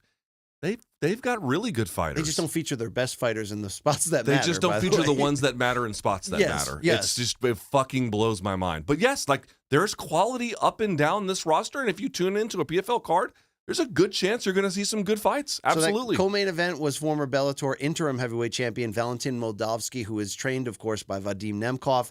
He took on fellow Russian Sergey Bilosteny. Yeah. Luke, that was a wild fight. Did you see the end of the second round when they were rock'em sock'em, hurting each other back and forth? Yeah, it was surprising, actually. Uncle Randy Cooter was losing his shit, hoping that there's grass on the field next time he checks out those nudes. But Valentin would get a close unanimous decision win. God. And, dude, you know who he's going to fight? I'm down for this. Moldovan Hulk, Alexander Romanov. Who's the fattest man alive. Who has completely given up the fitness fight, but still has to cut down to 265. In the featured prelim, he took on Timothy Johnson and submitted the shit out of him in a first-round submission. So again, this isn't like must-see TV, but at the same time, fat Moldavsky against fat Romanov, like I'm in on this, dude. Yeah, I mean, I wouldn't say it's blowing my skirt up, but Did you see Fat Romanov celebrate? And he was like just like moves, jumping around and rolls, and he's like, brother, he's got Dunlap disease. Have you heard about that? No. His guts Dunlapped over his belt. Boy. Dunlap. Oh boy. Huh? Hey, you got to get Oleg Popov got a disputed split decision win at heavyweight over Carl Williams on the undercard to advance, and Rodrigo Nascimento got a win. Rodrigo Nascimento a split decision win over Abraham Babley, baby. Abraham. I didn't see this fight. Father Abraham. I watched the main card and then had many sons. Two of the prelims. Luke, I want to say good things about the PFL. I want them to just give us a reason. Them putting Jonathan Coachman in the post-fight press conference. That's a good idea. In the way that he answered questions and tried to spin it forward and was like, look, we're not going to harp on the negative. That's a much better change. Getting down off the TV is a much better change. I couldn't disagree. I think it's a good role for Coach. I think he leans into it quite well. I think it helps him. But once again, why didn't we see Patchy Mix the last month? Oh, we're going to save him for the Champion Series. You could use him both times. Why did you not build around Aaron Pico? Why? You could use him both times. Look, are they going to do that? Honest question as we stand right now, May 2nd, 2025, on the 10th year anniversary We're in the of Maypac. fifth month of the year, and we haven't seen a single, except for Usman and Paul Hughes. Right. That's and then they it. took 2 months off, by the way, after that. Will we see PFL in 26? It's a real question right now. Yeah, 26, yes. It's 27, I can't quite tell. Okay. That's where we go. I enjoyed the last card, though, of this quarterfinal round. We'll see what happens in the semis as we roll on. I know they're going to move around. They're going to Wichita. They're going which they should. Chicago for the finals, I Wichita's a great city to go to for this kind of a product. Like this, Lincoln, Nebraska. Thackerville. Thackerville is the land that time forgot. But Right. Oklahoma in general. What's the shittiest U.S. state? Is it Oklahoma? Mississippi? Mississippi's the poorest. It might be. It might. Arkansas? Arkansas's another nubber. Yeah, some of those states. The Anyway, Dakotas are barren. Oklahoma. I got robbed in Oklahoma, so yeah. I have less than wonderful feelings. Also, about you it. had two uncles that went to Oklahoma State. One played football. University of Oklahoma. That's a famous soundbite from documentary number. University of number Oklahoma, 6, yeah, and the other one went to Harvard. So yeah, it's a deep cut. Nice deep cut there. All right, we ran over time with really not much to talk about, and we don't have fan segments this week, but morningkombat@gmail.com is your email address. Let's step it up next week. Fan subs last week were fire, so thank you very much. Thank you very much to all the fans. Thank you to Long Island Luke for playing ball this week, and we'll check you out, Friday and Saturday, Luke, on the Main Card Minute on YouTube? Yeah, I'll be live in about 5 hours for the boxing, and then tomorrow night, main card. All right. How many bong rips on air will you deliver in one show? It's usually one per fight, so, do the math. Add up the fight. God.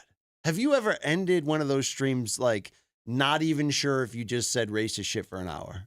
100%, but it's not because of being smoking. It's usually because of the drinking, and then I'm like, oh, shit, I probably shouldn't be drinking this Hey, much. you want a party? You want someone to hang out with? Long Island Luke's Let the me tell you, as provider. my wife said, that margarita marijuana combination is that's a wash dad special right there. Great. All right, thank you to Ken Nadir, Daniel Snyder's nephew, for helping us out as always. It's been fun, LT. Okay, I'm not leaving or dying yet, but it's don't you go dying on me. I'm gonna go home, and I got coverage tonight for CBS Sports of this Times Square event. I'm looking forward to it. I'm looking for Turkey. Show me what you got. I'm looking forward to it. Yeah, it's the biggest event of the weekend. Yeah, they're claiming they have bells and whistles and surprises on this card tonight that we've never. I might do a watch along. I'm really not sure yet, but if I don't, for sure, I'm doing a watch along for the UFC tomorrow. Final question, final topic, final part of this show. What's the deal with Bill Belichick's girlfriend? Does she already have his complete 401k? And should we be as worried for his future as we once were for Las Vegas combat sports journalism? Here's what I'll say. As long as it's not elder abuse, I don't really care.